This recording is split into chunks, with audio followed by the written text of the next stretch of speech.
This is Steve Downs, the voice of Master Chief, Sierra 117, and you're watching Xbox Ultimate. Now, finish the fight. Chief out.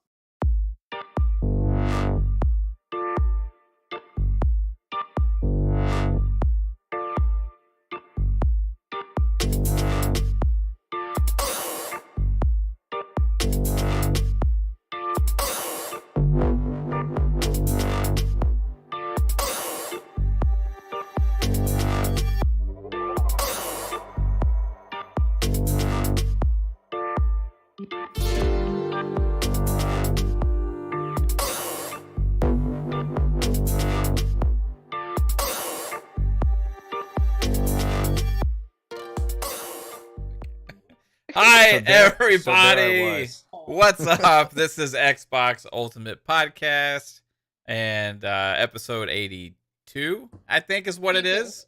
Yep. So thank you all for joining into the show. As always, appreciate you being here. Yes, we did not have a show the last two nights. PM and the PM got postponed for work issues again. And also Wednesday Fun Pop was canceled because I was being a little bitch. I had a bad headache and I just honestly just needed to lay down and cover my head with a pillow for a while, and felt better afterwards. But hey, we are here tonight, Friday night as usual, and we have two amazing guests here, and I'm super excited for the first time ever to have on to Xbox Ultimate Podcast Mr. Joanna Dark, who I've had the pleasure of podcasting with him many times now on Xbox Factor on Tuesdays on Mr. Boomstick's channel. It's a pleasure to have you here, sir. How you doing, man? What's up? I'm good. Thank you for inviting me, and hello to the panel. Hello, Jasper, Psychonauts, Caitlin, AssassinLupa, and also Xbox Obi. Hello as well. So I'm excited today to kind of jump into some of these juicy topics and just have a good time. Yeah, dude. And Pong's on his way as well as usual. This guy's a workaholic, and he's trying to beat traffic and get here. He said it'd probably be like 5-10 minutes or something. And the guy who's made this is like third or fourth time I think on the show at least now. The man who has some opinions that are very strong at times over certain games that I love, and try to keep those words out of his mouth as much as I possibly can. But besides that, awesome dude in the community, and has a great YouTube channel as well, Xbox Obi, formerly known as Obi-Wan. What is up, dude? How you doing? Hey guys, thanks for having me back. And you know what? You'd be surprised. I actually like the Halo show. So do you? Okay. Yeah. I actually like it. Today's episode, I watched it and I was like, all right, because I was expecting it to be bad. And then I went full in thinking it was gonna be bad, and I was like, no, shit. Okay. What did you like about it? Is that it's doing its own thing? I liked it. I liked that it was expanding. It made the universe feel bigger. Right. Going to new places that you've never seen before. I liked that. Do I like the prosthetic nose on the younger Master Chief? No, not really. But you could tell that they used a makeup to make the nose look the same as the guy who's playing Chief. That was my only complaint. That's my only complaint for that entire episode. That's a good thing. But I like the direction's interesting. They need to fix the music. They do. Yeah. How are they not using the music? Well, Marty O'Donnell sued them. They sued Xbox and Microsoft. Just pay him like $5 million and get him to shut up and then get the music. I think he sued them because the commercials that were being broadcast were having the Halo music, and it's possible they had to switch music at the last minute. I don't know if that's what happened or not.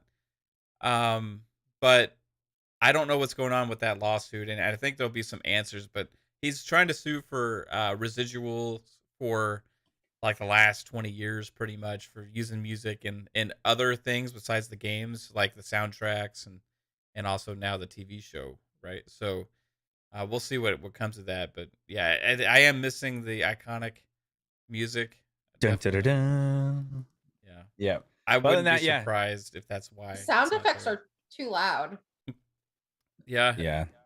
We have weird complaint. Well, we have that issue because we watch it in bed a lot, and it's one of those things where you got to turn it up to hear the voices because we're just using it like a sound bar. And then when an explosion happens, like, holy shit, what just happened? And it's like at night and my daughter's asleep in the, next room. Does your soundbar have a voice mode? I don't know. Just switch the setting to where it focuses more on the voice. My grandparents do that because they're deaf. So, well, are you trying to call us old? No, yeah, thanks, Obi. What the fuck? That's what they do. The last time I was there, I was like, why does this sound weird? Why does it sound like their voices? Oh, we have it on voice mode. I was like, oh, you do, huh? That's okay. I mean, I still want to have some cool sound effects here, but but it's like when there's certain shows I notice like they do this and like you got to turn it up to hear what they're saying, and then all of a sudden an explosion happens, and it's like, whoa, where'd that come from? Yeah, I'll mess with the settings. I know it's probably a me thing. I got to figure it out. But the show's good. It'd probably be the last live action show of any video game that I ever want. I think Arcane should be the next template for moving forward with that type of stuff, because Arcane was just beautiful and well done, and I liked that better than any other thing I've seen video game wise ever. Right. Yeah. Do you play League, or do you just like watch the show? I played it a lot. Okay, so like before. the universe of that and stuff. Yeah. But, okay. I haven't touched it in 6 years though. So I'm sorry. Anyway, we also have my lovely wife, Caitlin, here, first in my heart, baby. What's up? Hey. Hey. Sorry, I just took a bite of that Baby Bell mozzarella. It's freaking gross. It is. It sucks ass. I could have told you that. I had the other ones. They were all great, but that one was like, oh, that shouldn't have been the last one I ate. Yeah. Yeah, I'm excited it's Friday. I'm excited that Mr. Jonah Dark's here. Excited Obi's here. I'm excited that 3-Bit and Lady are here. Oh, they are? Where? I'm just kidding. They're in presence. Yeah. They're always with us. Yeah. What's up, Psycho? How are you doing, man? Getting over a cold. Aww. Yeah, but I manned it out and came on tonight. Did you? Oh. Oh,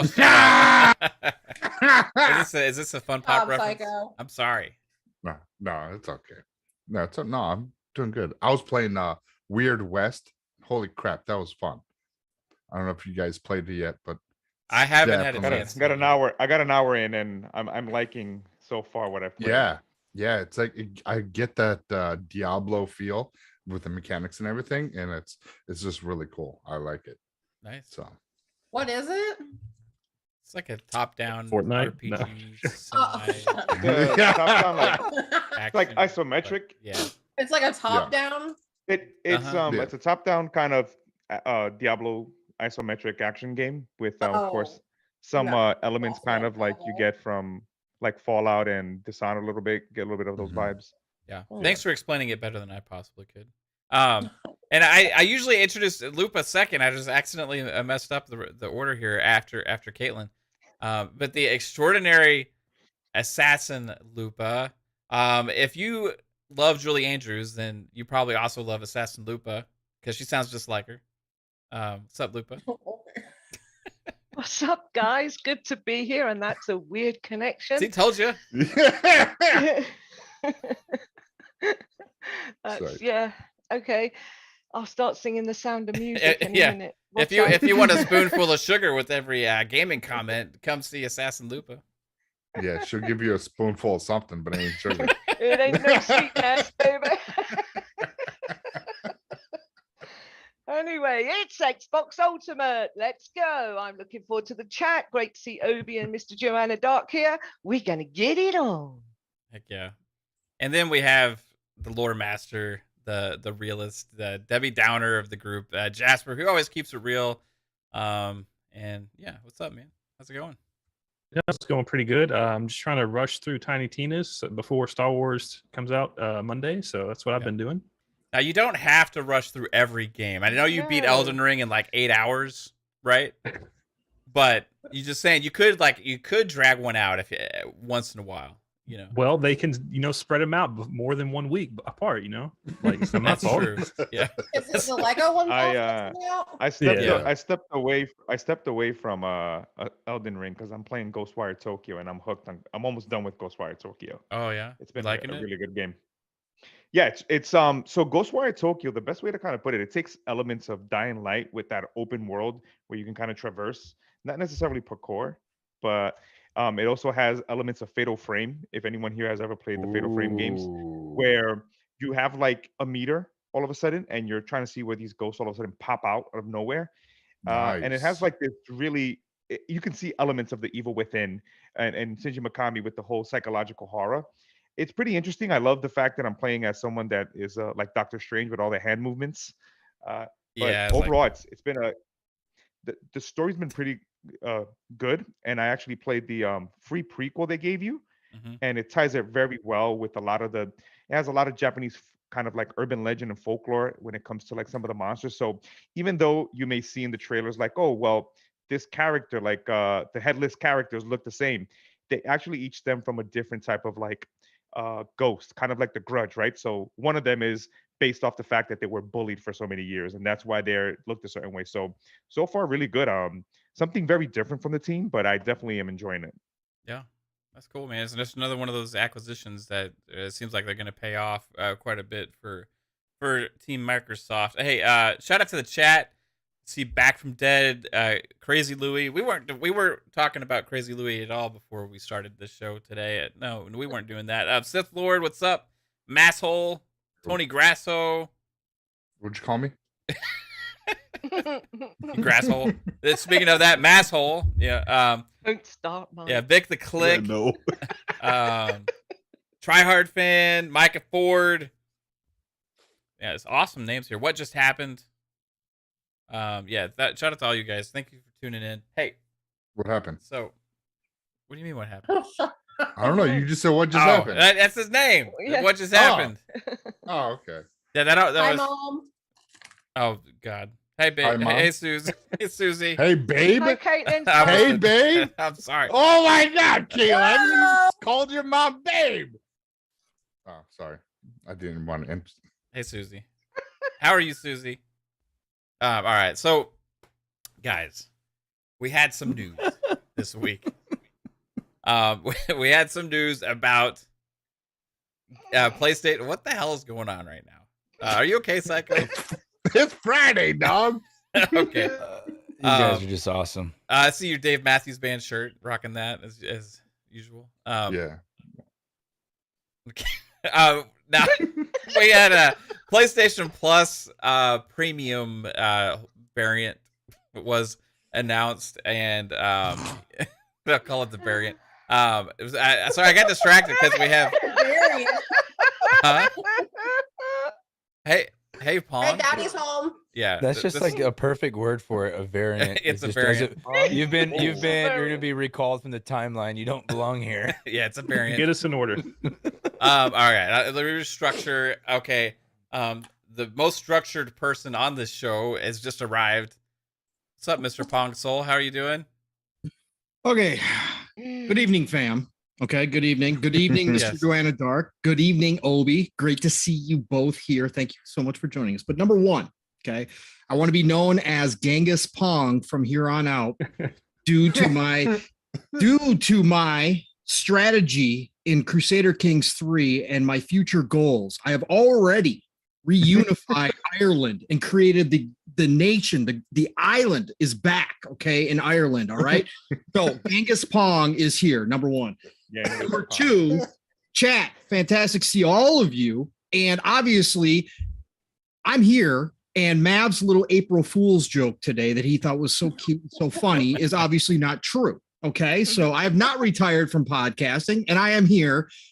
And I love being here. So thank you all. Love you. Great to see you all. I don't know what we're talking about, but there's my intro. But you did not deny the fact that you're selling selfie NFTs.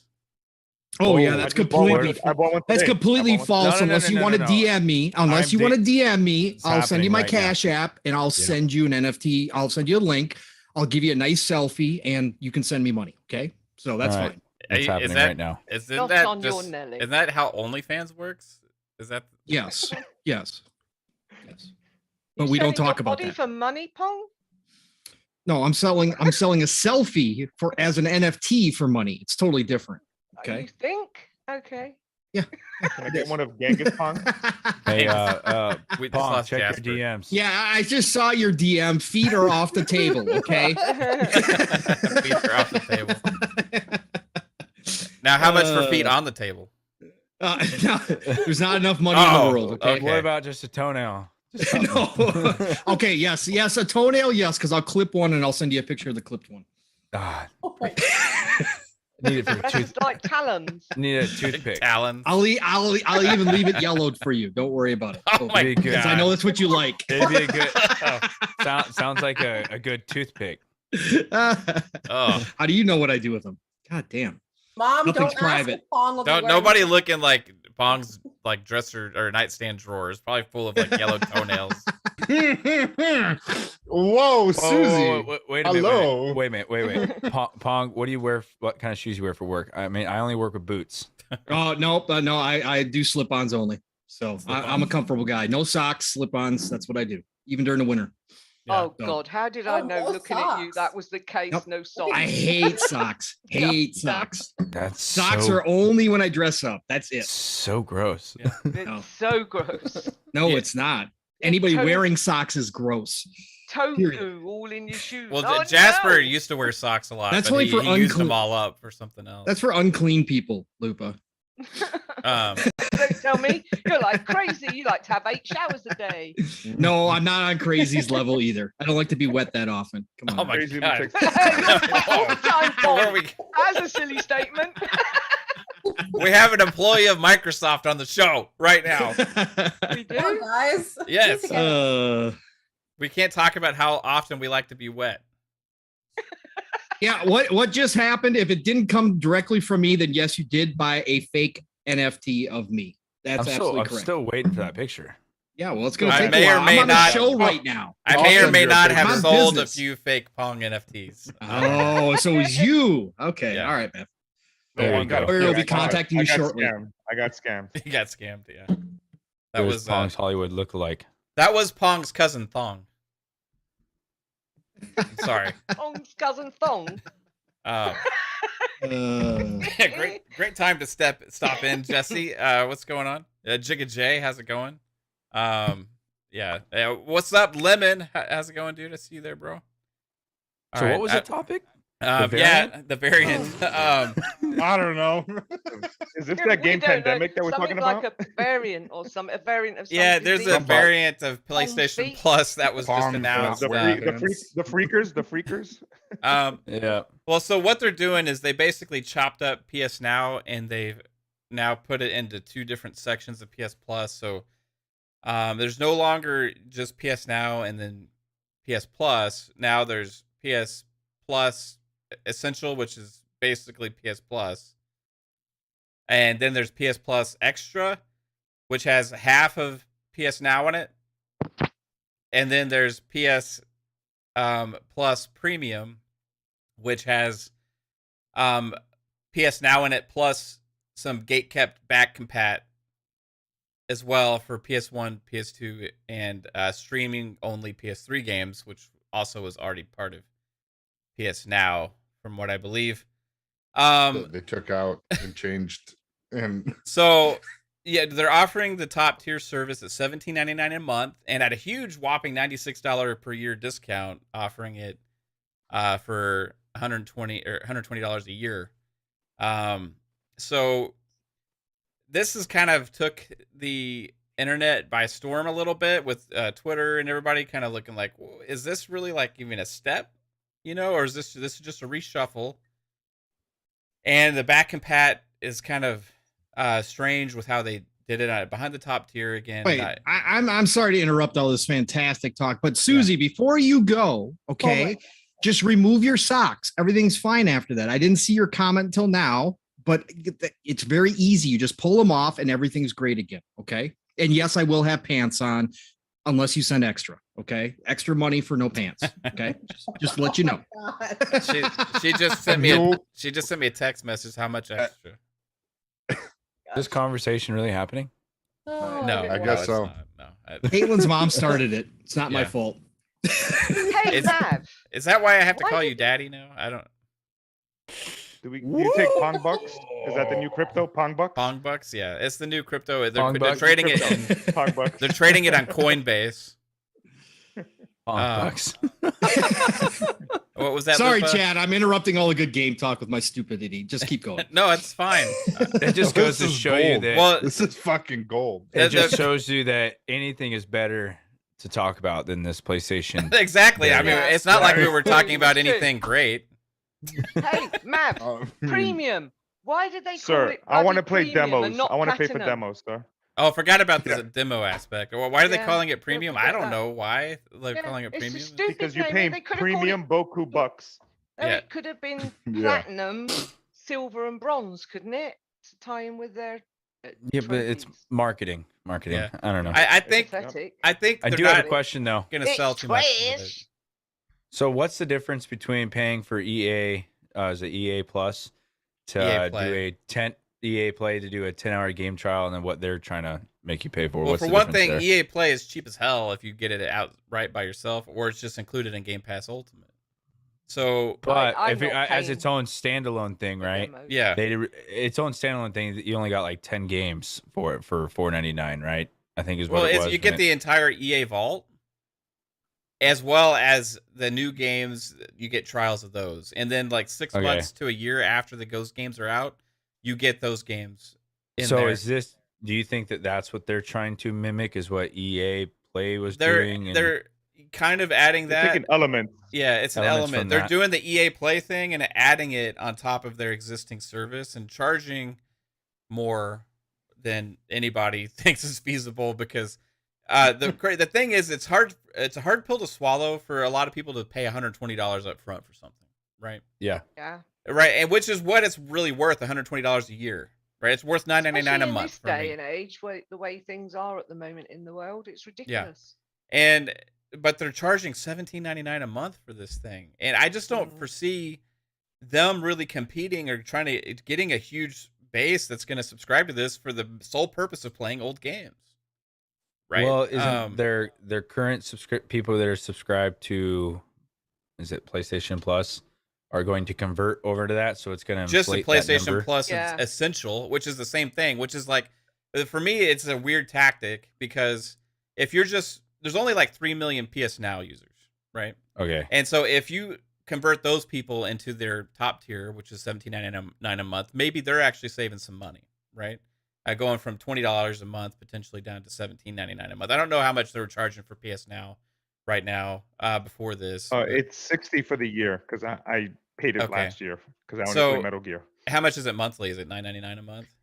Yeah, they brought it Yeah. down to $9.99. So they're charging basically for the top tier. They're charging the same amount, right? So for people that already subscribe to both services, which is 3 million people, right, roughly, it's a great deal for them. Yeah. It doesn't add anything else for anybody else to really get intrigued into getting into this service for me. Like, I just don't understand the purpose of it. For me, this was an opportunity to be more competitive and like take a step more forward with where the future of gaming is headed. And it just doesn't seem like they really are interested in that future right now because they're afraid. That's what I feel like. Matt, let me ask you. You know, they did lose a good chunk of people when it came to their services. I think it was It was PS Plus. They lost a lot of Yeah, they subscription lost. numbers. They were losing And- numbers. Yeah. So it's always been segmented, right? You have PS Now and you have PS Plus, and maybe this is just a way of kind of combining and hoping that hey, we can get some of those people back by adding a little bit more to it to giving them. But that's only guess in whoever's the already extra, subscribed. right? That little extra that they're adding is not a lot. They're adding playable demos for who knows for how long. Yeah. Maybe a couple hours, but I mean that's it. I mean, what else other than that? And back compat games. So CLoWnZ is back compat, and But they're still making you they're still charging you for cloud saves. Yeah. That's Yes. that's 2022. it's and so back I mean- compat now. And But what I $10 look- more on a game. When I look at this, I look at And for the what I've seen, the upgrades. strategies, they're taking piecemeals of what you see from Xbox and Switch and see what they can kind of I guess, get away with it. Nintendo still charges you for cloud save as well. Yeah. So they're putting that there. You're getting the premium game trials, whatever that means, marketing speak. On select titles that, as well. It's not even a promise on every game. What could I hope? Could this be maybe a game that maybe from their first party that maybe like an example would become like a Returnal? Maybe I'm not into that game, but I want to go in and try it as a game trial. Maybe through that service I can get that. In addition to that, it looks like they just brought everything together, and Jim Ryan is just kind of waiting and seeing. I think a theory I have is they want to see how Starfield produces, and I guess what they want to do is, hey, if these games that are coming, Starfield I know is going to hit. I mean, hands down. But if once these games hit, they're going to see, well, hey, the so-called quality that kind of quoted Jim Ryan about, they might lose if they put him in a service. He's going to have no point. And maybe they're just also waiting out to kind of get their service games online so they can also have something else to kind of maybe offset that cost that maybe they don't have at the moment. So maybe some of those service games that they're waiting on can also be to eventually bring those games to day and date. But they also left the PC market out as well, which is really weird. The strange thing for me also is like Jim Ryan's comments, like right after on the Game Industry Biz interview, because he's pretty much saying like, hey, yeah, it's bad for our games to be in a subscription service day one, right? And which he kind of leads that whole connotation like, hey, this is bad for it ruins the quality of our games potentially, right? Which is like so far from the truth for what we've seen actually on the Xbox side. Now, not to say that, okay, Sony and Xbox are exactly the same, but when they say that, hey, this is more of a marriage of PS Now and PS Plus, for me, it's really not, because PS Plus Essential is the same thing as PS Plus was before. It didn't offer anything new whatsoever. The only thing they did really is remove the option for you to subscribe to PS Now separately. And if you got PS Now separately, it was like very few people are going to have PS Now and not have PS Plus to begin with. All you're doing at that point is merging them into one bill for the top tier. But for the bottom tier, it does nothing with PS Now. PS Now is not even included in that. So they can't use PS Plus as a competitive number to Game Pass, because PS Plus Essential includes no streaming features whatsoever. It includes no streaming features, includes no library of games or anything except for the free ones that you already got with PS Plus. So there is really nothing additional added unless you go to the top tiers, which you were already doing anyway with PS Now. The only extra benefit is the back compat games, which even those are now behind a paywall, and they're gate-kept behind that paywall, and without any kind of news of being able to purchase those. If they're downloadable, for me, you should be able to purchase them. The whole point of this for me is I just want to say, like, this was an opportunity to potentially take a step, right? It includes something more that's going to say, hey, we're moving in this direction.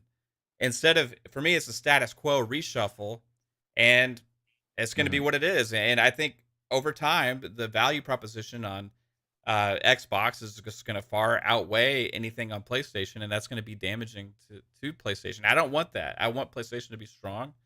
I think this is a potential bad start for what could have been an opportunity for them to get something rolling with this. And I don't know. I feel like it was something that was poorly designed. They should have had more. They should have had more. I think it goes with their poor messaging for this generation. They should have maybe announced some of those games that were going to be available to kind of get us hyped for those back compact games, say, hey, Infamous or, whatever. And I just think it continues to be, it came in a blog. And to me, it looks like when you put something like in a blog, it can mean two things. You're not really behind something because, knowing Sony, they always celebrate things, right? So looking at it, just saying, here's what we're going to offer and here's the tiers, someone you would think, hey, maybe you do a video, or maybe you do some type of like small or put it in your state of play and say, hey, look, this is PlayStation Plus Premium, whatever you're calling their new subscription, and kind of give it some like, look like you're behind it versus just like, yeah, here you go, and subscribe to it. And I just think the messaging continues to be poor on their end, where I would love to give me tidbits of what I'm going to be paying for if you want to get my $18, my $17 or $18 versus me saying, I'm just going to stay where I'm at the moment. Yeah. Do you have a question? Do you guys remember back when Phil Spencer was saying that they wanted to release a game, was it every quarter? was it a AAA game? Yeah. Mhm. And we all said how many studios that they would need for that to happen, right? Mhm. And they've hit that now. I think PlayStation's also waiting to have that lineup of studios to be able to afford it. You know what? Because I just don't think they can afford the startup costs. Because Xbox was allowed to, you know, for the first 3 years of it, just swallow it all, and they didn't have anything for first party. And now they can. Now that the gears are starting to turn, they're going to start to see the benefits from it. But I just don't. I think Sony's waiting. It's their turn Yeah. to start this, and they're just not. The messaging from Jim Ryan that's what's kicking me off on that. It's horrible. Right, because Yeah. when he goes out and says that, I'm like, okay, maybe they are going to take a stepped approach and then start putting some, maybe sooner after day one, or maybe some of this stuff. But when they say that, you know, it's sorry, I accidentally moved. What is? Okay, I see that. Yeah. I'll get that. It seems like they just want to just do what they've been doing, and that's fine, I guess. I just you know, for the time being, right? For the time being, but the messaging behind it makes it sound like, you know, how long is this going to last for before they really compete? I see Pong shaking his head a lot. Pong. Go ahead, Psycho. No, I was just gonna say, it just feels like they don't want to hurt their bottom line by doing date right now. So Exactly. they have this weird messaging that they kind of leave it open. So, you know, at some point down the road, they can kind of maybe bring in day and date, maybe on other games, or do their version of day and date, like 6 months down the road, 3 months, so however it is. And he It's did just- say that in that blog post that he Yeah, had, that they're- they're open to it in the future.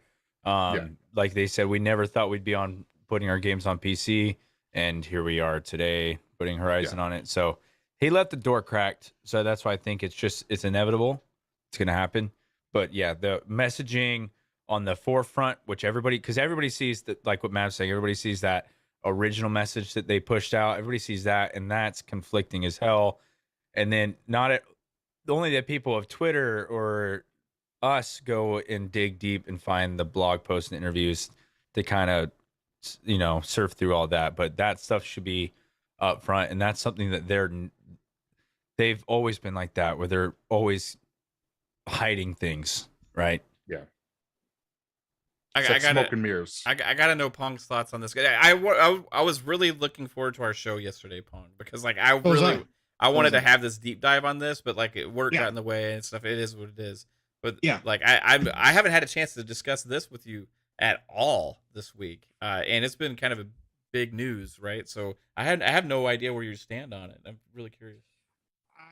Where to begin? I don't understand the reactions. I don't understand why people had this idea that they were going to come out with a Game Pass competitor when for months and months, going all the way back to last year, we had conversation after conversation about this and said there was no way they were going to go up against Game Pass.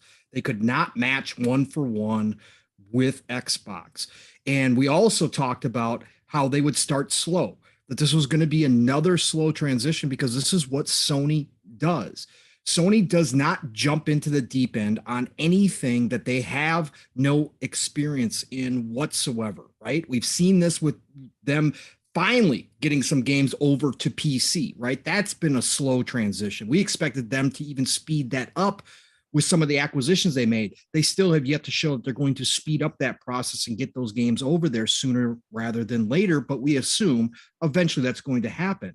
So I just don't understand why everybody, and I knew the console wars out there. I knew the clown show on both sides. The circus was going to be out in full force no matter what they announced this week, right? I knew that. I called it. I said that was exactly what's going to happen, and it's happened, right? So I get from that standpoint why those narratives are running. But why everybody else or most people thought this was going to be different when we were told, you know, Paul Tassi and Forbes told us it was going to be a rebrand, right? He flat out said it was going to be a rebrand. When Schreier released the information, like we said and talked about, if this is it, we got to wait to see what they show us. But if this is it, then it is a rebrand. That's all this is.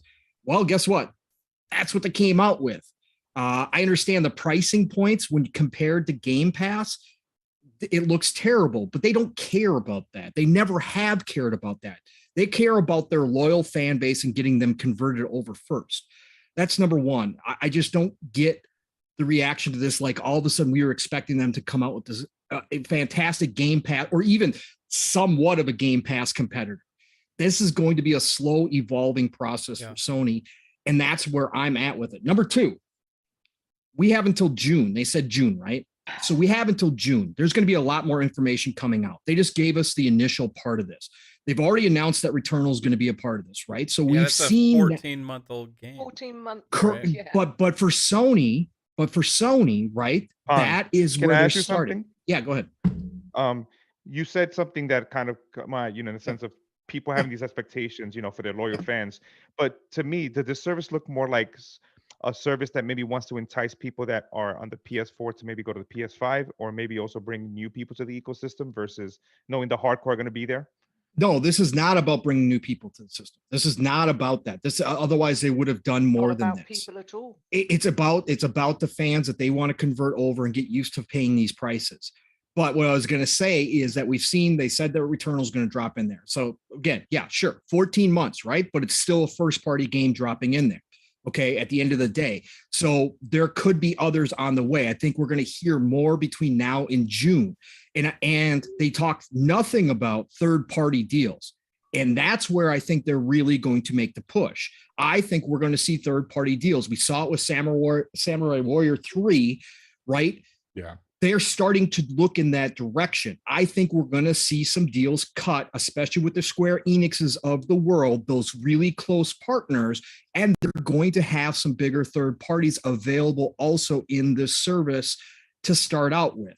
And I think that that's kind of going to give that ammo like, hey, Sony is not there. They're not ready to make that full commitment and jump in the deep end, but they are going to do some more to make this a little bit more enticing than just combining all the services together and saying, hey, guess what? Pay $18 if you want to play our backwards compatible games. That's basically all you're getting. They've already announced that they're going to keep that whole PS Plus collection available to people. So they are having some bonuses here. Now, as we always talked about, there's other ways. I am a little tiny surprised they didn't throw in some bonuses, whether it was their movies or the animation side of things that they have basically complete control of at this point. I was surprised but that doesn't mean those bonuses aren't going to be there. So for me, this is exactly what I expected.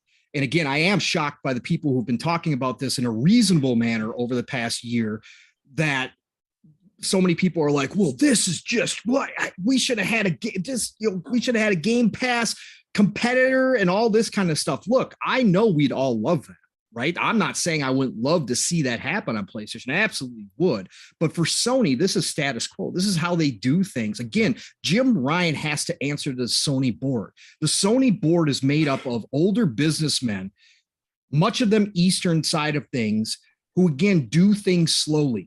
And they don't like change. They don't like, even if it's obvious, even if it's like, hey, we know this is where the industry's going. We know that this is something that they need to do. They still don't like to just say, Jim, go for it. Just do it. Just do it. They're not like Satya, right, to Phil. They're not like just opening up the war chest saying, Jim, go do whatever you need to do.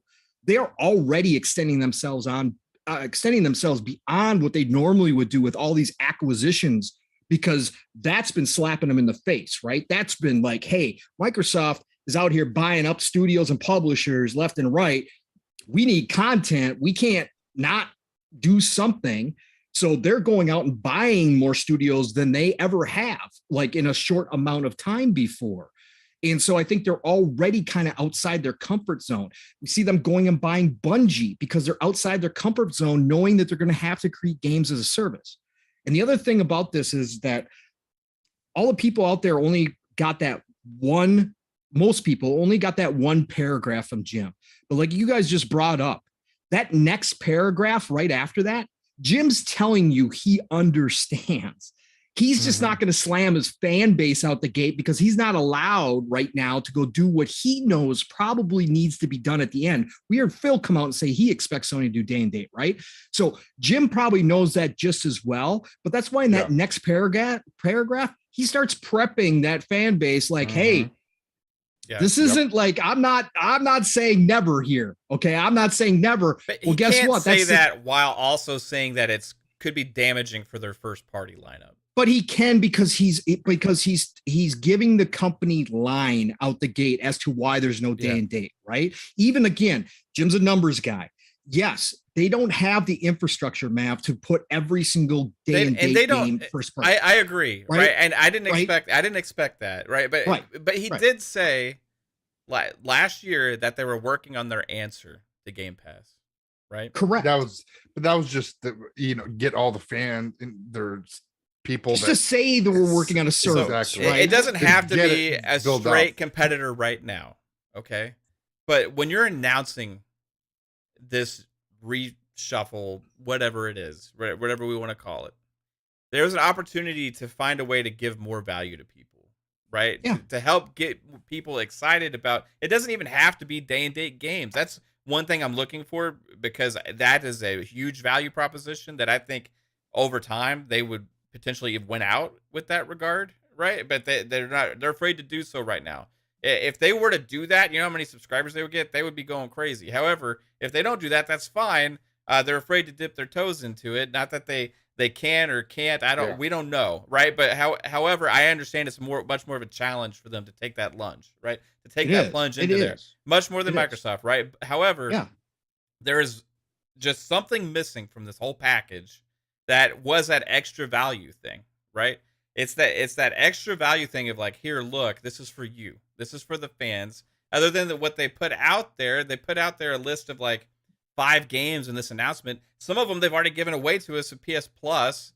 And then the newest one is only 14 months old as far as the first party. Like, how about Gran Turismo 7? Right? But who knows? Maybe they're holding that, right? That makes sense, Mav. And I talked about that on the shop last week. I think Gran Turismo or a slimmed down version of Gran Turismo, because it is a games as a service. They finally admitted that could be the first one that drops in there, right? And they could announce that come May, right? I think they're holding. I'm not saying that all of a sudden there's going to be some magic bullet that Jim Allison walks out on stage and says, guess what? For that $18, we just gave you a little taste of what we're going to give you, but we're going to give you this whole package deal behind Kurt number 1, right? I don't think that's going to happen, but I think that they are holding some stuff back, and I think they are lining up third parties, and I think we are going to hear about some more value coming in there. Even then, how can they have third-party day ones when they say they can't put their games day one? It doesn't cost them as much. I understand that, but when Jim's presenting, hey, to the board, I want to spend X amount of dollars, right? The board sees, oh, but we're not going to have any sales from our first party games versus, hey, I'm going to give Square Enix X amount of dollars to bring Final Fantasy into our service. It's a much easier sell that way, right? Again, I'm just guessing. Wasn't Jim upset when he first started kind of going the way of games coming to PC that their games weren't selling much and he wants to put it to more people? So wouldn't it make sense for this service? I get it, baby steps, to make these games more available so they can be widely more, again, sell. We saw the numbers when some of their games came to PC. So to kind of say that, it kind of contradicts. But I do understand because their games are single player experiences. So they don't have some type of monetization to kind of say, continue playing. I mean, we all love replaying them because, when we play games, you're spot on, Mr. Joanna Dark. And that's the point I was going to make, is that I think that they're kind of holding back, or they're biding their time until they get those games as a service out there, and those games as a service start producing continuous revenue, right? Until they get those streams of revenue, because again, once they get those, if let's say, okay, they said they got 10 coming out in the next, what was it, 2 years, 3 years, whatever the heck it was, 5 years, whatever it was, right? So let's say that they hit on 3 of those games, because we know not everyone's going to be a hit, but let's say they hit on 3 of them and they're big enough and they've got these revenue streams coming in. That sell that Jim has to go make to the board to say, look, now you can see the money starting to flow in. Now we got to start increasing the value of this service on top of that. let's start adding a day and date game here and there. Let's pick some ones out that we want to add. And I think that that's how this is going to go. Again, it's going to be an evolution. It's not the final form by any stretch of the imagination. Do you see them not, taking away the identity of what their games are, but maybe adding stuff like, what we saw from Ubisoft, where, hey, let's add cosmetics to some of their, let's just say the next Horizon, whatever, Horizon for the West. We saw what they did with Gran Turismo, right?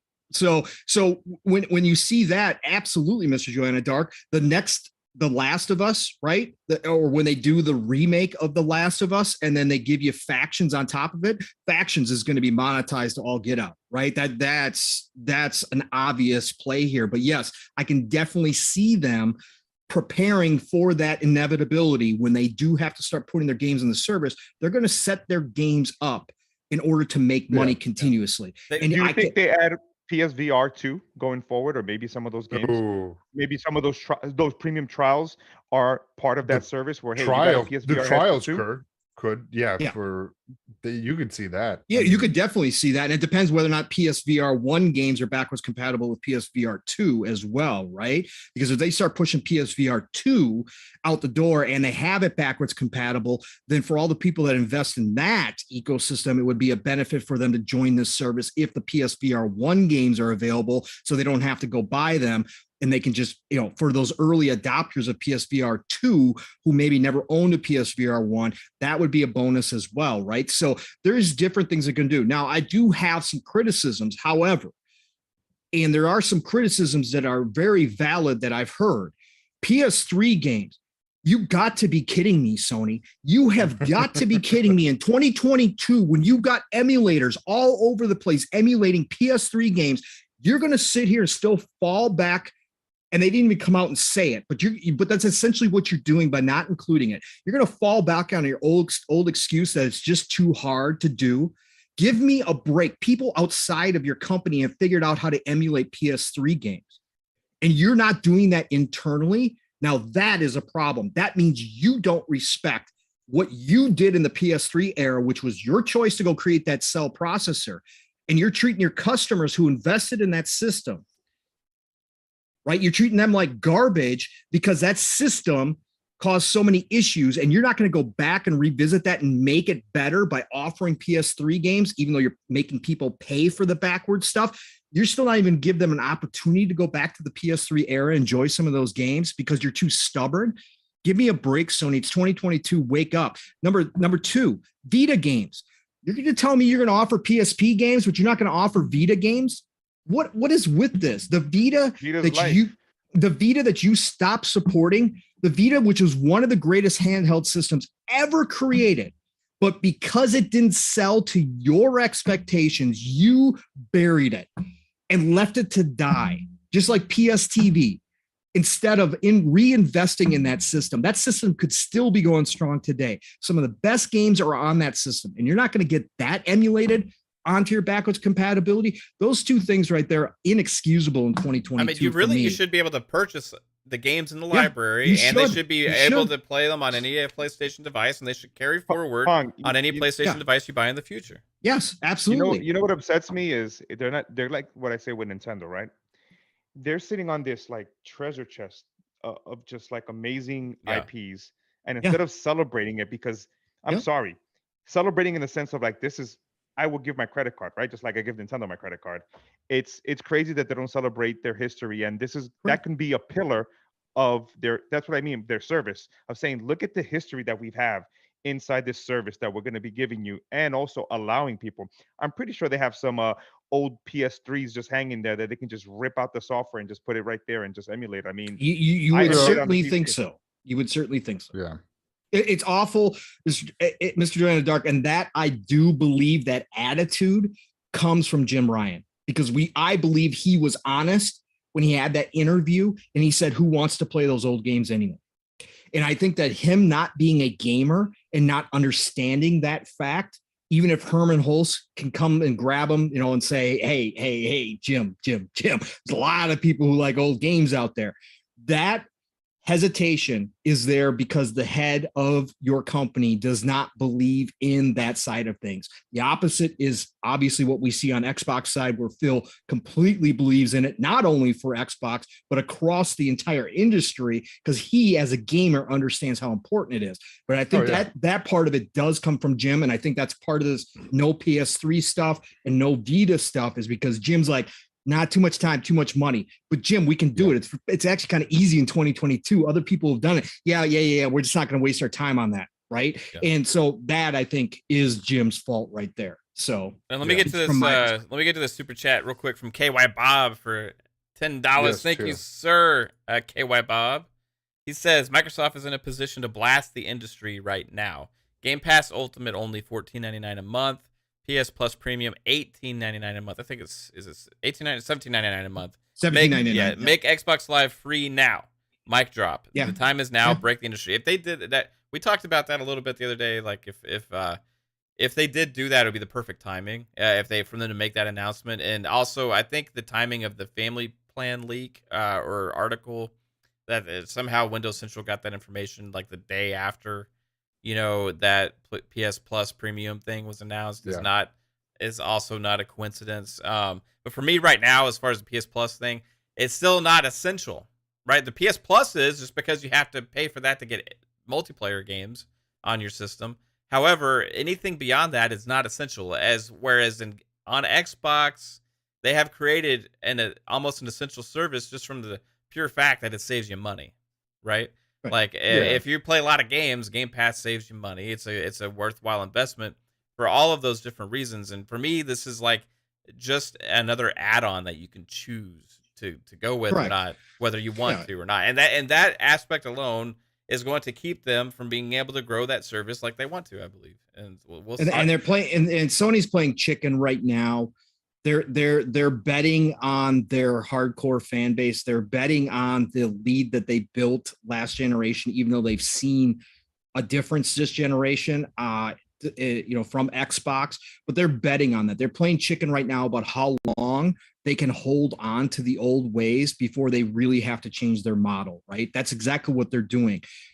Again, this is not much different from what Nintendo offers. It's just Nintendo doesn't care about anybody else, and they're happy in their little pond. Yeah, but I killed them too for this stuff, right, exactly. But they're not doing anything really different from that. But that's, again, Jim sees the bigger picture. He talked about it. The console is capped. The console market is absolutely 100% capped. It's been that way for about 5 years now. He knows it as a numbers guy. But again, he's betting on the fact that he can sell everybody else in the company on doing more later, with a time frame. And he's betting on the fact that Xbox can't get a big enough lead that it's going to be insurmountable for Sony, where they can't carve out a gigantic piece of the pie. And I think that, again, we'll see if that's a good play. We'll see if that's a winning formula at the end of this generation. But yeah, absolutely correct. Xbox has to be, because again, Phil in his interview last year said, I expect them to go day and date. Phil obviously knows. Phil talks to Jim, right? So Phil obviously had an inkling that he might see Sony go day and date. When they announced this, you got to know Phil had a big smile on his face, because Sony just gave Xbox more time to build more of a lead. That's why you see the family plan coming out for Xbox, right? Yeah. That's why you see they're going to capitalize on this. The only thing that would got me into this is if they had it on PC day and date. That's the only thing I want out of it. Right. I don't want to buy a PlayStation. Right. Yeah. One thing that I do see with all this is that they are playing the numbers game right now, that they are playing adding PS Plus into this new software service that they have. They're adding PS Plus to get the numbers up high so they can have that mind share across, like, oh look, we have this amount of users for the third party deals and stuff. But how can they use that when the PS Plus Essential doesn't include any of that shit? Because it doesn't make sense. You know what I mean? That's what Sony's good at. They can only include those numbers for extra and premium. I understand, but the service is all in the whole. It will be the same thing if Xbox added gold into Game Pass all across the board. Then you can add those gold numbers. Then Xbox will be over 100 million users. It's false. they didn't like Game Pass grew their install base organically with the Game Pass. Sony can't do that right now. The what's the quickest way to get a high number, to get those third-party deals, to get the board members on board and everything, is putting PS Plus into this and misleading everyone. And then they have that mind share, because the casuals and the people that are not hardcore gamers are gonna be like, oh wow, they got 58 million users in this. It just doesn't like just adding the word essential. It makes it a change. You know what I mean? It's just like yes, I understand what they're doing, but like if you're any analyst out there, and if you're, I would think the CEO of any one of these major publishers out there that is looking to use the service, and you can see that maybe only like 3 million subscribe to the service that where you're actually going to access their games, that would actually hold some weight, right? Because PS Plus Essential is the same thing as PS Plus, which was the competitor to Xbox Live Gold, right? Like that's all it is. So so when I worked at the Microsoft stores, right, it always kind of drove me nuts when I used to tell people, hey, Game Pass, it has the same thing, but people said, I just want online. So there's a skew for people that may not want to be fully invested to dip their toes, like the real casuals that just know that they need to purchase at the moment the entry into being able to play with their friends. So why not still have a skew for those specific peoples, even though that we know the value of maybe the other SKUs when it comes to either I'm just talking about it from I get that. I'm just talking about it from a pure perspective of being able to use those numbers to sell to third-party companies to enhance your Sony service and your bargaining. I mean, when you're the lead at the moment, you kind of have that little bit of a weight. That's why things cost them less when it comes to those deals versus if somebody else said, hey, I wanted you to bring it on Xbox. Sony doesn't pay that premium because they're the market leader. I just don't know if they're going to get much more than 3 million users going with this model for streaming games and for their access to their library. Yeah, maybe they will. They do have to be clear on what's downloadable and what's going to be streaming. That's going to be a big part of the next info dump. It has to be. They have to make that clear. They have to tout the numbers accurately in order to make any kind of representation. Because right now, for me, it's like the number of users that I foresee having access to these games day one, or not day one, but on their subscription service, which is the PS Now type service, PS Extra and Plus and Premium, is be around 3 million, which is like nothing compared to Xbox's 25, right? And see, they should have a bunch of freed up capital now that they don't have to pay for that Activision was it the marketing rights for it now, because they're not going to have that.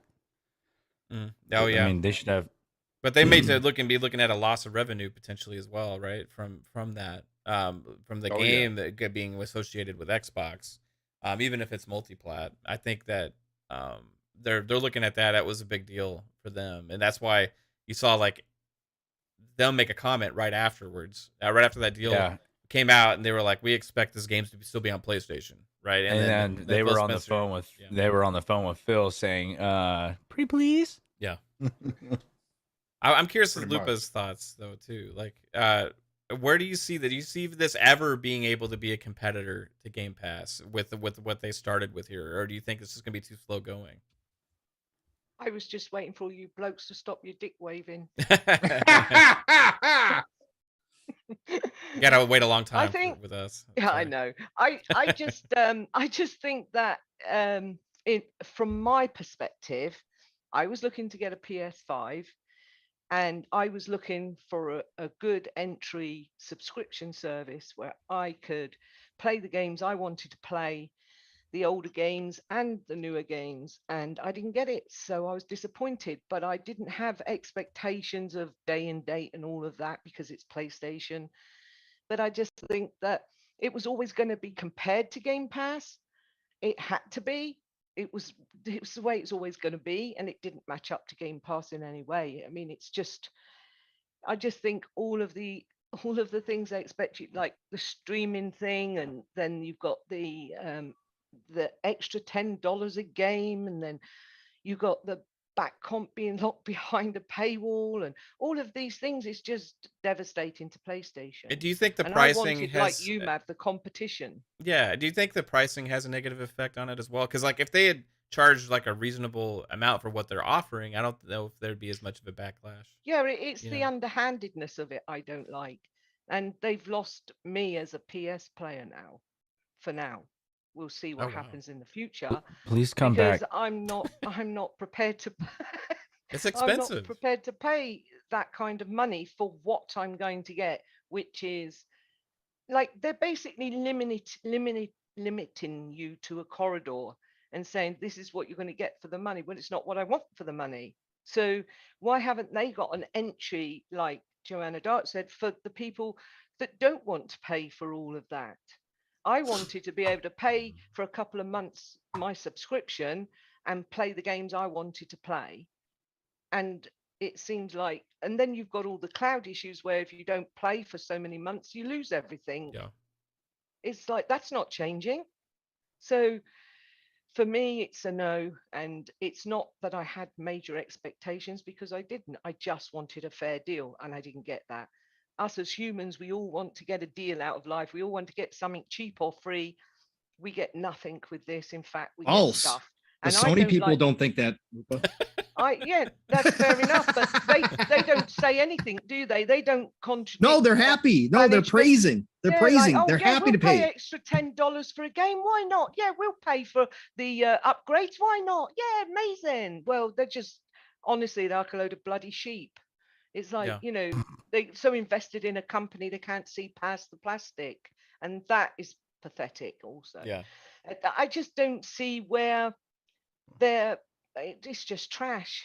It's just trash, and I'm disappointed. That's all I can say. Wondering where the backwards compatibility games are going to, like, how many they're going to get, because like Xbox had that problem with licensing. Like, how are they going to solve this issue? Like, are they going to put a bunch of money into getting all the music rights and stuff back? Or they could have is go with their own games at first and make those all available, right? And let's start there, because there's a lot, right? Yeah, but even those have some like licensed music in it. That's like, true. Yep, like Forza Motorsport 7. You can't even buy that now. Yeah, that's for all the licensed cars No, and stuff, because right? of the But like, license, maybe like Resistance and like Infamous, and you know, maybe like was it Sly? I don't know who was it. So did Sony make Sly Cooper?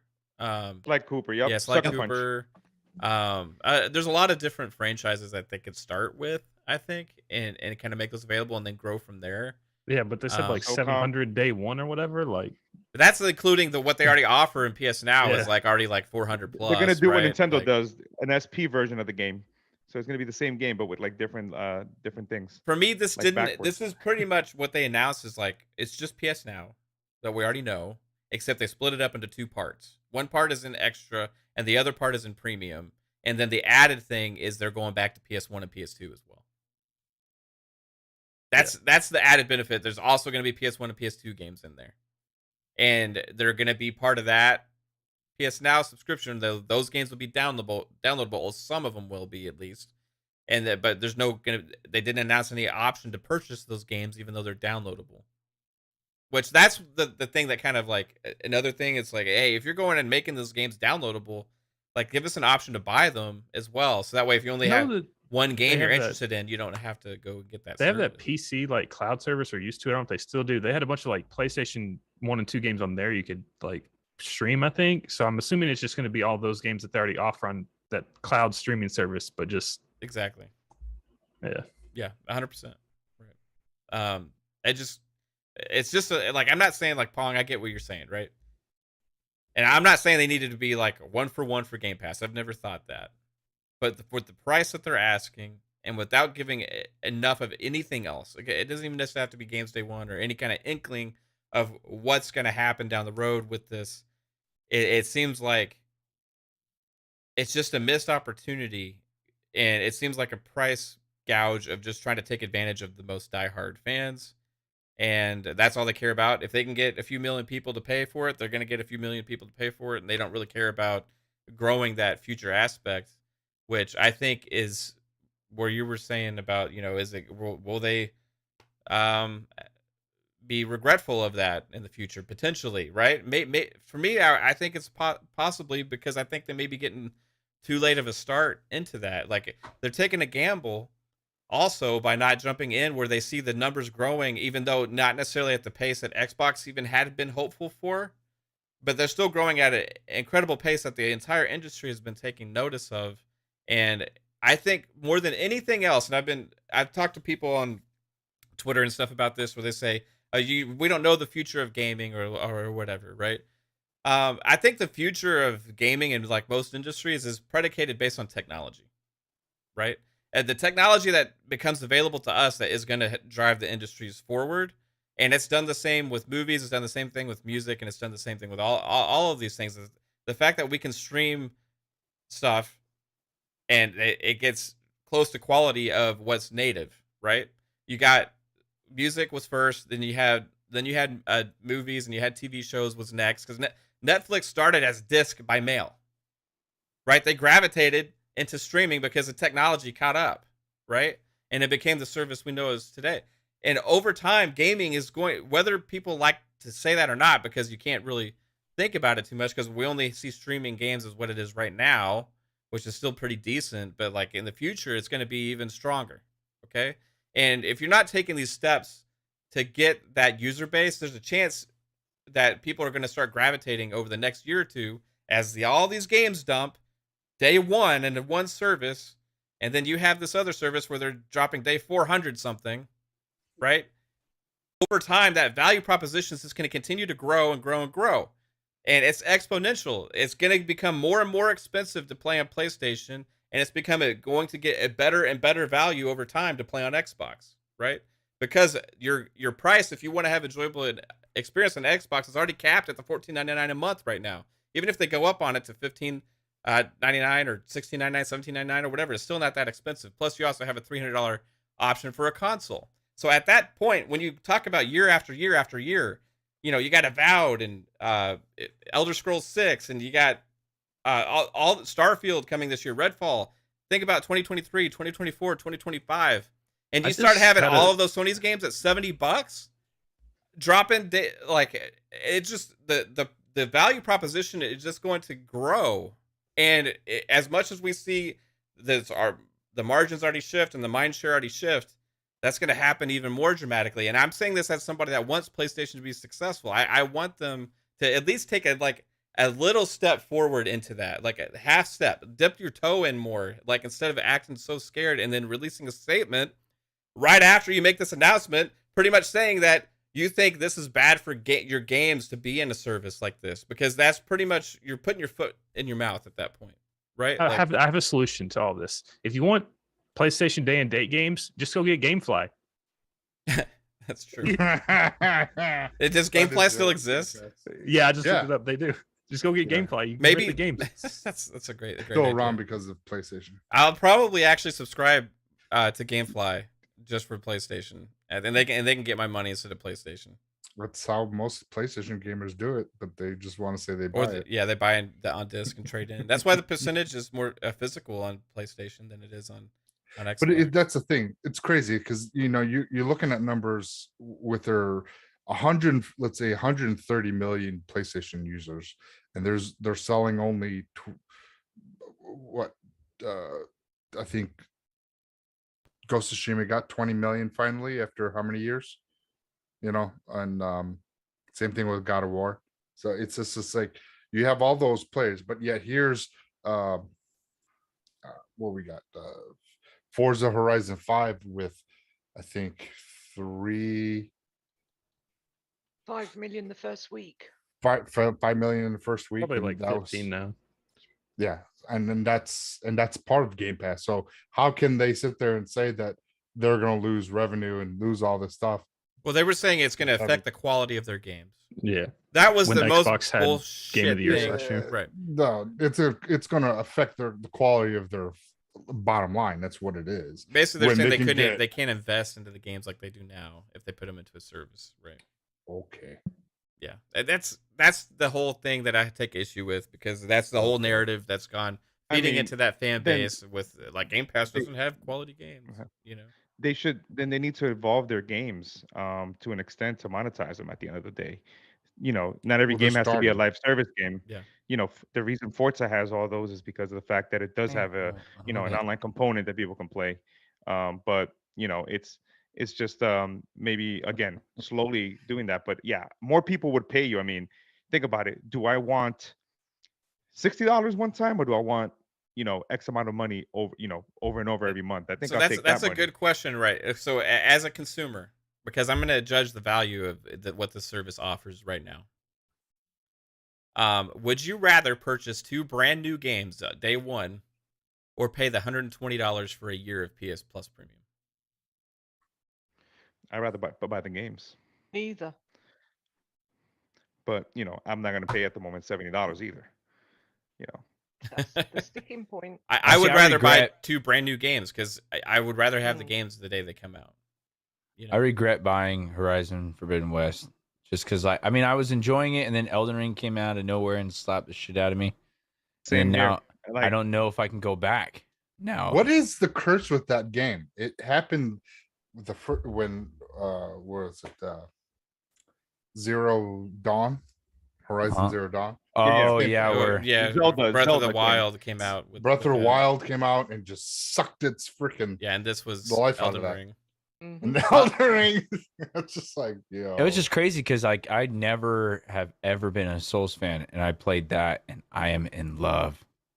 yeah, That's Listen, gonna happen brother with was- absolute God love. of War in the next Breath of the Wild. God of War 2 and Breath of the Wild 2. Yeah, That's I why think It's gonna so. be Nintendo went around to the same time, 2023. right? And That's a Starfield, though. foreshadowing. What? Well, that's if yeah. that's if God of War comes out. Comes out this year. Yeah. They have not. They still delayed been- Zelda, so Oh yeah, Zelda's They have 2023 said- now, right? yeah. Okay. Don't Yeah.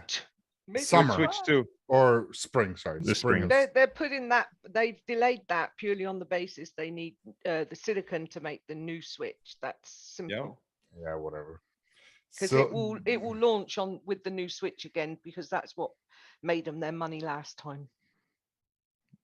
I'm If- curious if Kate has any questions about PS Plus or anything, because she was asking me a lot about it. Because like, huh? Was I? Yeah, you were asking like you're like, what? I don't know what the hell this is all what everybody's talking about. And I tried to explain it, and you told me to shut up. So I guess you didn't really ask me.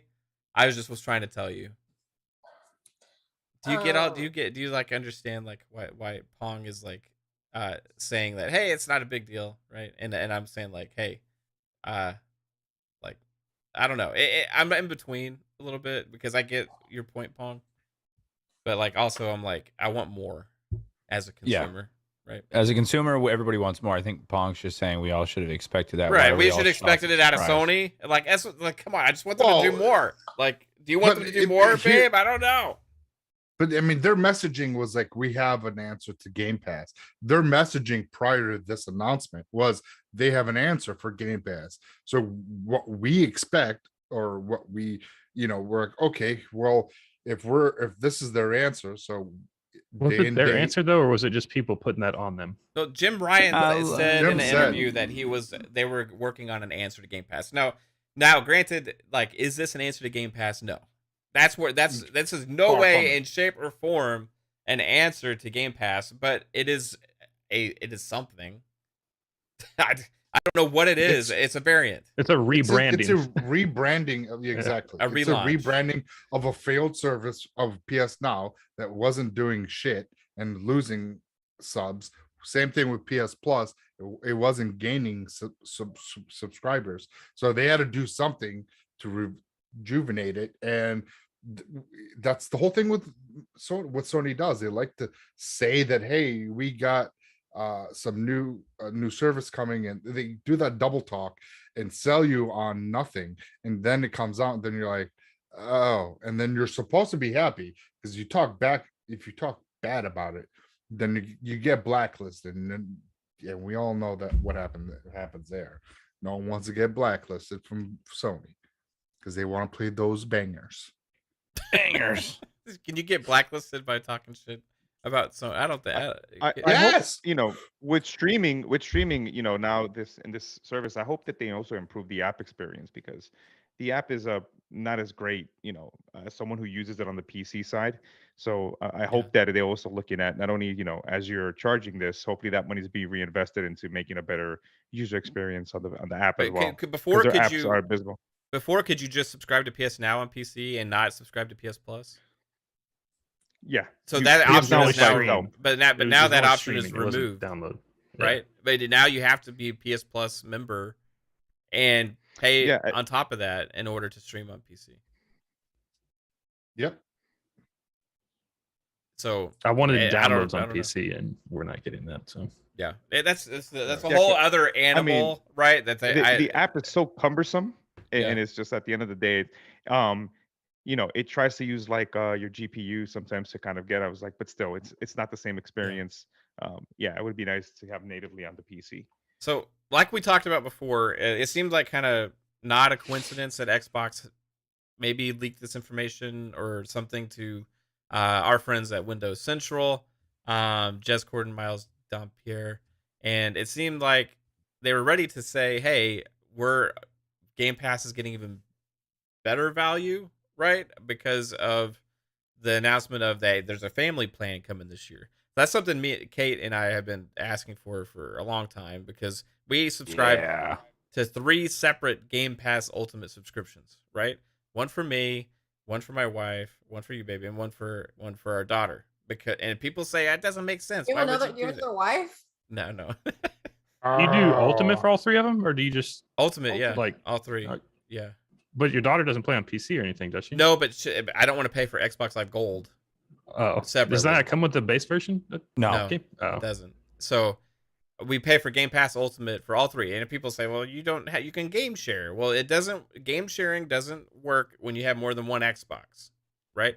Like if I want to buy stuff and have Kate play it, it only works on the console that I have set as my home Xbox, right?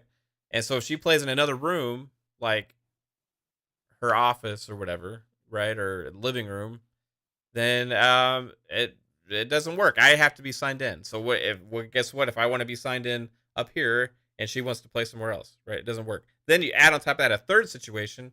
Daughter has an Xbox. Where what if she wants to play in the living room? What if she wants to play in her bedroom or whatever, right? And at that point, the same situation applies. We're screwed either way. If you have more than 2 Xboxes and you have more than 2 accounts, you got to pay for multiple Game Pass accounts if you want access to all those things. So finally, they are announcing a solution. We don't have any details on it yet about pricing or whatever, other than it's going to be cheaper, and it's supposed to allow potentially up to 5 family accounts, right? Yep. So this is long overdue. Something we've been asking for years. This actually could drop potentially the users unless they count the individual accounts in the family. Could also help increase the users if they do it that way. Because let's say as a dad or mom and you have like 5 kids, right? And you say, okay, I'm going to subscribe to the family plan and like get it for our family. That's 5 accounts right there that you could help bolster your numbers as opposed to charging $15 times 5, So I think this is going to be in around 30, 35. Yeah, that's a little high. I can't see 30. going 5 over 30. 5 accounts. You got to think about it. I don't know. $24.99. I'm thinking 24. Yeah, $24.99. Save yourself the $5 because I think what they're thinking of is that everybody already game shares, right? And so that's 4. Not everybody. So Yeah, I guess $24.99 because it would be cheaper than if you bought 2 ultimate packages. Right. Yeah. But That makes sense. the problem you're missing though is the money they're still gonna have to pay everybody, right?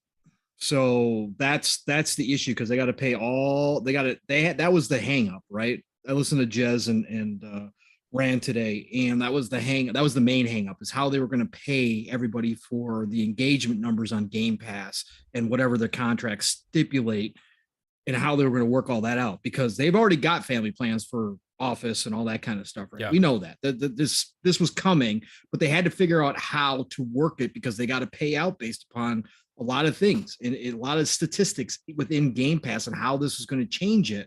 So I think that increases the amount they ask for on this by a little bit. So I think 30 to 35 is a really good estimate. It would be $75 for 5 individual Xbox Yes. Ultimates.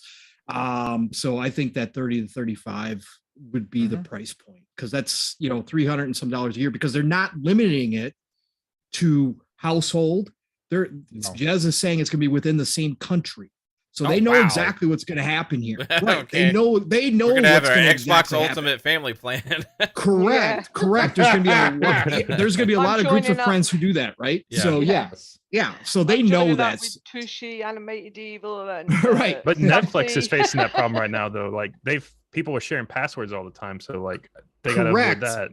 And Netflix, but they're not going to. Jez says it's going to be straight up. It's going to be like Office 365. You just go in, whoever's the account holder goes in, adds either the gamer tag name or the email or whatever, and gives them access, and they can use it, right? So that's what I'm saying. I think price point wise, it's going to be a little bit higher than just a straight up service model that we normally would get. And Netflix, that's why Netflix has been so long in cracking down on that, Jasper, because they are going to use this to boost the numbers. They are going to say they have X amount of people in there, even though that's technically sharing. That's what Netflix does with their numbers, because they can see the individual users, right? And so that's why they've been hesitant to remove those users, because it's going to look like they lost a lot of people if they take away the ability for people to be password sharing. But because all of a sudden all these one thing with gaming, with the engagement, it has more chances of revenue between microtransactions absolutely. and more people playing all at the same time,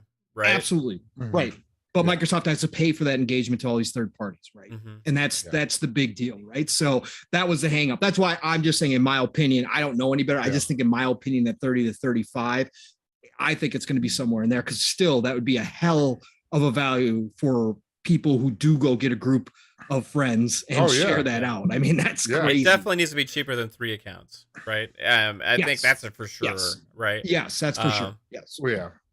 That's why we're saying, 30, 35, maybe that sweet spot number. 40 is, it's like that. So we'll see. You'll see. I think what they really, I want to see a yearly subscription option. Give us regular Game Pass with gold for 80, and then give us ultimate for 120 for yearly. I know, but if they do that, then you have 2 services from 2 different companies. If their top tier is the same price, but one has day and date and all these other options, who are you going to pick? Yeah. So selling point. Let's get to this super chat from C-Unit, Chris Jones. What's up, Chris Jones? He says, Crumble, where my girl's sponsorship? Don't make me come for you, LOL. Also, House Crusaders Kings Pong. I loaded it up and was like, damn, this is great. I haven't had a chance to try it yet. But Pong, you liking it? Genghis Pong. Love it.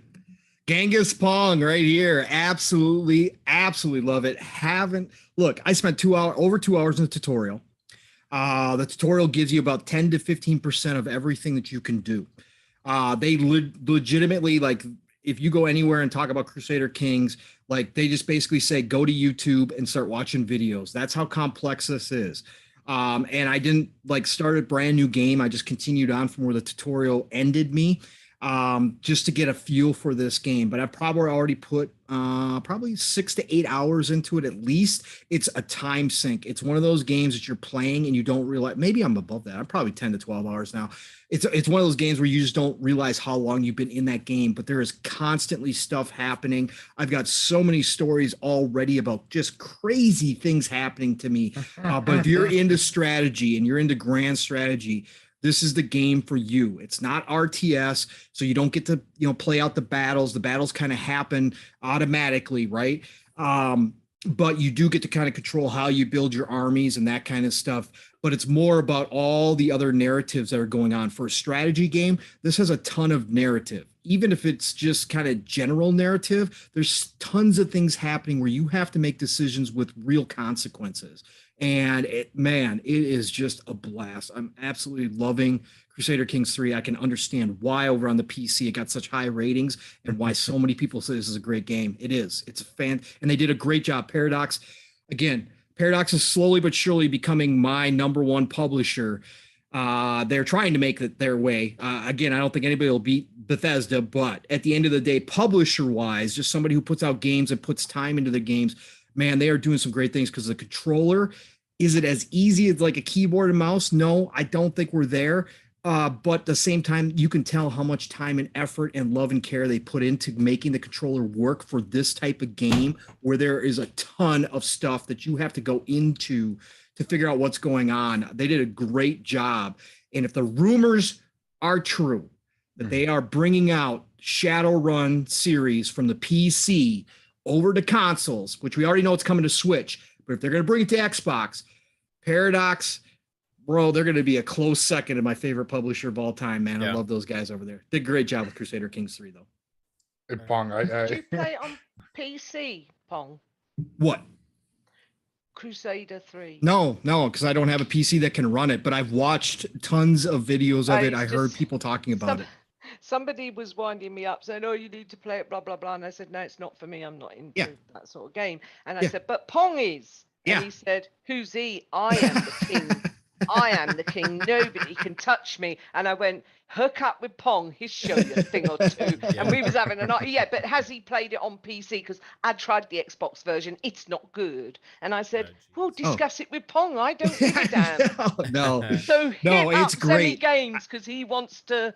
I know that the PC version, when people play these types of games on PC, they will always believe they're better on PC. And I totally get why. Again, you get used to keyboard and mouse for all the stuff you have to do. Of course, it's just easier, right? It is. But once you get, if for me as a console player, again, playing Halo Wars 2 against PC players, I didn't have any issue once I got the console controls down. You get used to it because you're so used to a controller.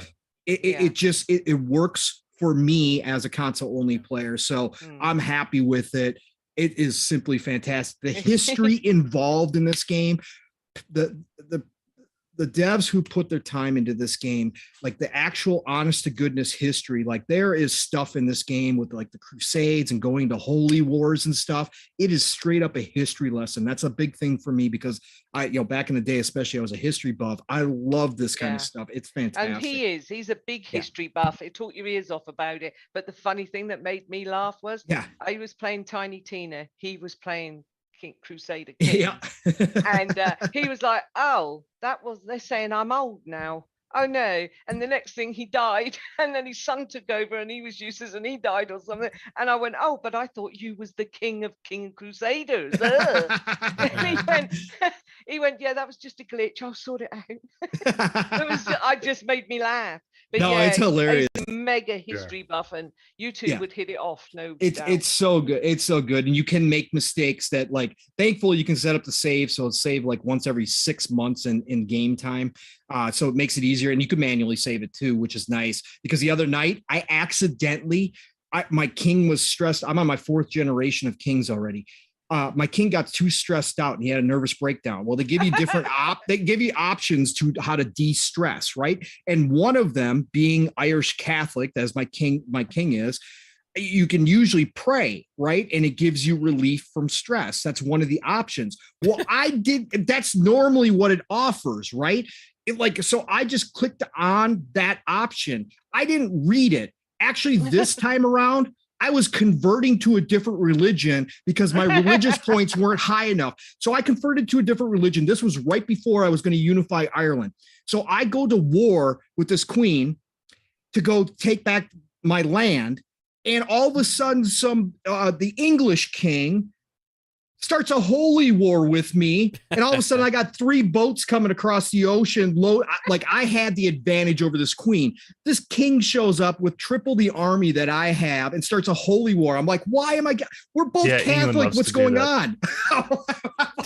What is going on? And then I realized I went in and I was like, I converted religions. Wow. No. That's funny. It was awesome. That's right. I picture Genghis Pong. Are you trying to like just kill everyone or? No, but I am going to eventually. I want a nice big. We'll all be descendants of empire. Genghis Pong one day. Yes, exactly. I have 2 daughters in the game, and I pretty much sold them off for land, and so I can. I needed some money, So I was like, Yeah, Yeah, have my you- daughters. It's You not can- like Yeah, you can selling do that. plasma, man. You just don't sell your kids. Yeah. You Hey. can. I had to denounce You my brother do. and my sister the other night because they turned against me.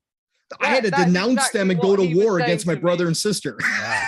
It was Sold off freaking his amazing. kids too. Going back to this family deal thing with Game Pass, I had a couple ideas. I pitched a couple on Twitter. So, all right. Yeah. All right, let's see how we think about this. Didn't Okay. impress your wife, Mr. Mav. No, she thought I was trying to do something, but like, here we go. Yeah. If you Oh have, yeah, Kaylin doesn't like this plan, Mav. no, because she You're thinks at the premium. she doesn't understand what I'm trying to get at here, right? She's gonna sell you, Kate. Hold on, let's hear this Yeah. out. Here we go, Kate. He's going to buy your love now. All right, everybody. So you know how Microsoft Rewards program works, okay? Now, Oh, let me sell you this, okay? First off, what if our purchases was usable from everybody within that family account, right? Just like game sharing, but you have your 5 account, you're paying for that. So what if your purchases work for that? Now, second aspect of this, okay, so you have your one main primary account holder, right? And then you got your minions, your 4 other people out there, and we're all working towards rewards. What if it was a unified system over our entire family of earning rewards points for those challenges, right? So then we can all like in the Game Pass perks, like, okay, they got one for like Minecraft, or they got one for, whatever the hell game. And okay, my daughter likes to play those games. She can do those ones. I'll do the Halo ones, and then Kate can do the House Flipper ones, and we all get the rewards for those different games, right? Now it goes into one pool, right? Where the account holder can redeem those points for Microsoft points or whatever, and those points can be used on games, right? And then everybody gets access to it. I'm with The you. games you choose. Whoever's right, paying Mav? for it should get the rewards. But everybody would get access to the rewards because the But- rewards would But be like, used on. say you buy like a fucking stupid game, I don't fucking like care Hold about on. it. Exactly. Well, okay, so that's the downside. However, hold on. And But you would another- get that another stupid game hold on. too. Another downside would be if you bought some microtransaction in a game, like you bought a ship or something, Like GTA money. like you would only get it and they wouldn't if you use the reward points for that, right? no, they would have to give everybody the ship. No, but they don't do that now. What? If you don't game get share with- DLC? They If don't you give game DLC? share with somebody, Microtransactions. the microtransactions, if you game share with somebody, that doesn't work. In-game currency, stuff like that. And you won't because get. basically It essentially you're asking it to be that you're hoping that you set it up as this is my home console, and any profile on this console, no matter where that they are, what consoles they're on, they have access to my library and everything. That's essentially what you want Yeah. when it comes down to bare bones. But as far as the transaction stuff goes, if you're buying anything extra for a game, I guarantee you that's going to stick with whatever profile purchases it. Yeah. That's why you and Kate have to buy the like battle passes in like Halo and Fortnite twice or whatever. Yes. Okay, so Mr. Joanna Dark, I want you to Didn't find. think that through, did you? No, what I want you to first. I'm off, all to for it, go to Mav. Phil. I'm on Team Mav. I'm on Team Mav for this, Right. by the way. Oh, I yeah. want this. Yeah, But go to Phil and say, "Hey, man, we got to figure out a way around these problems." But are we And- gonna not It deal feels with like it? they're not Yeah. problems. Mav- Mr. Joanna Duck, hugging it Hold up on. Break there. so many in-game Mav currencies though, low-key because called you would have Caitlyn an inflation a of like minion. a bunch of money. What happens if someone just steals your currency though? If it's shared, you always have that one person that's Well, the primary account holder would have access to the currency, and they would be the responsible party to spend it. Guess who the primary account holder is here? Yeah, guess. is it It Caitlin? should be Caitlin. No, it's not me. I'll Should give be. you the primary account. Well, sorry. You know I had what? a I cough. don't even do the rewards. So So Yeah, did exactly. you know, Mav, did you know that there's this app you can get for rewards? If the Microsoft Yeah. Rewards app. It Yeah. just does all of it for you. It does all of it for you. What, I think that's do you mean? against the terms of service. No, it's not though. It's been around forever, but you know, it like right now I'm doing it and Because it's been it's around auto. forever doesn't mean it's not. It's against terms auto of doing service. it for me. What? Doing all my search. Oh, the Bing stuff. Yeah, oh, the it does Bing. all Oh, of the Mhm. Bing stuff is so annoying, everything. man. Yeah. No, it does all of it for me. It does all the the mobile, the desktop, God. all of it. Does all the searches for me at 7 a.m. for me. You got to send me a link for that. You have an 'Cause iPhone? No. No, he doesn't. Okay, so there you go. You can have it. Nice. See, let's go. See, I usually like I'm annoying. Like I'll like wait till like 2:30 a.m. right before we're about to go to bed, and I go to get on the Microsoft Rewards app, and I just start scrolling through, and I start searching Bing for random shit like horse. Oh, no, dog, this I you do. just- cat. this you No, just you don't have set to do search. that. They have the tabs at the top on Bing, and you just hit like sports, and you go down through like 20 sports. Yep. So you just keep clicking. Yeah, And but see just keep this, what clicking on every happens, sports like, person. but see with this is that as soon as I hit start, I can go do something else on my phone because your phone can have multiple things running at once. And there's Reddit pages on this app, and I don't think anybody's been banned from this. It's the Well, one. it's just an that's app that true like because randomly it searches uses stuff, right? I mean, exactly, they can't- exactly. It doesn't do like spam searches, and they have like, hey, if you have it set up to where if you search for at every 3 seconds or do random searches, so it'd be like every 3 seconds, every 6 seconds, every 5 seconds, and do it words that have like pertain to you and your phone and what you've searched before. Yeah. It has that tendency of keeping that, and it says it slips by that algorithm because there's other ones that get you banned quickly. They'll say, hey, don't use this one, do this one. But this has been like the tried and true one that has a Interesting. official So, app. That's Yeah. a lot more efficient than my idea for rewards farming, which was to have more kids. Yeah. But here, I'm gonna send it to you right now, though. Just like Caitlin's got stick them something to on the say games. about that. Yeah. And what was wrong with that idea, babe? I mean, just like we just have our own little like Microsoft Rewards farm in our house, and just like set up like a little like a little play area, not PlayStation, a little play area with like kids.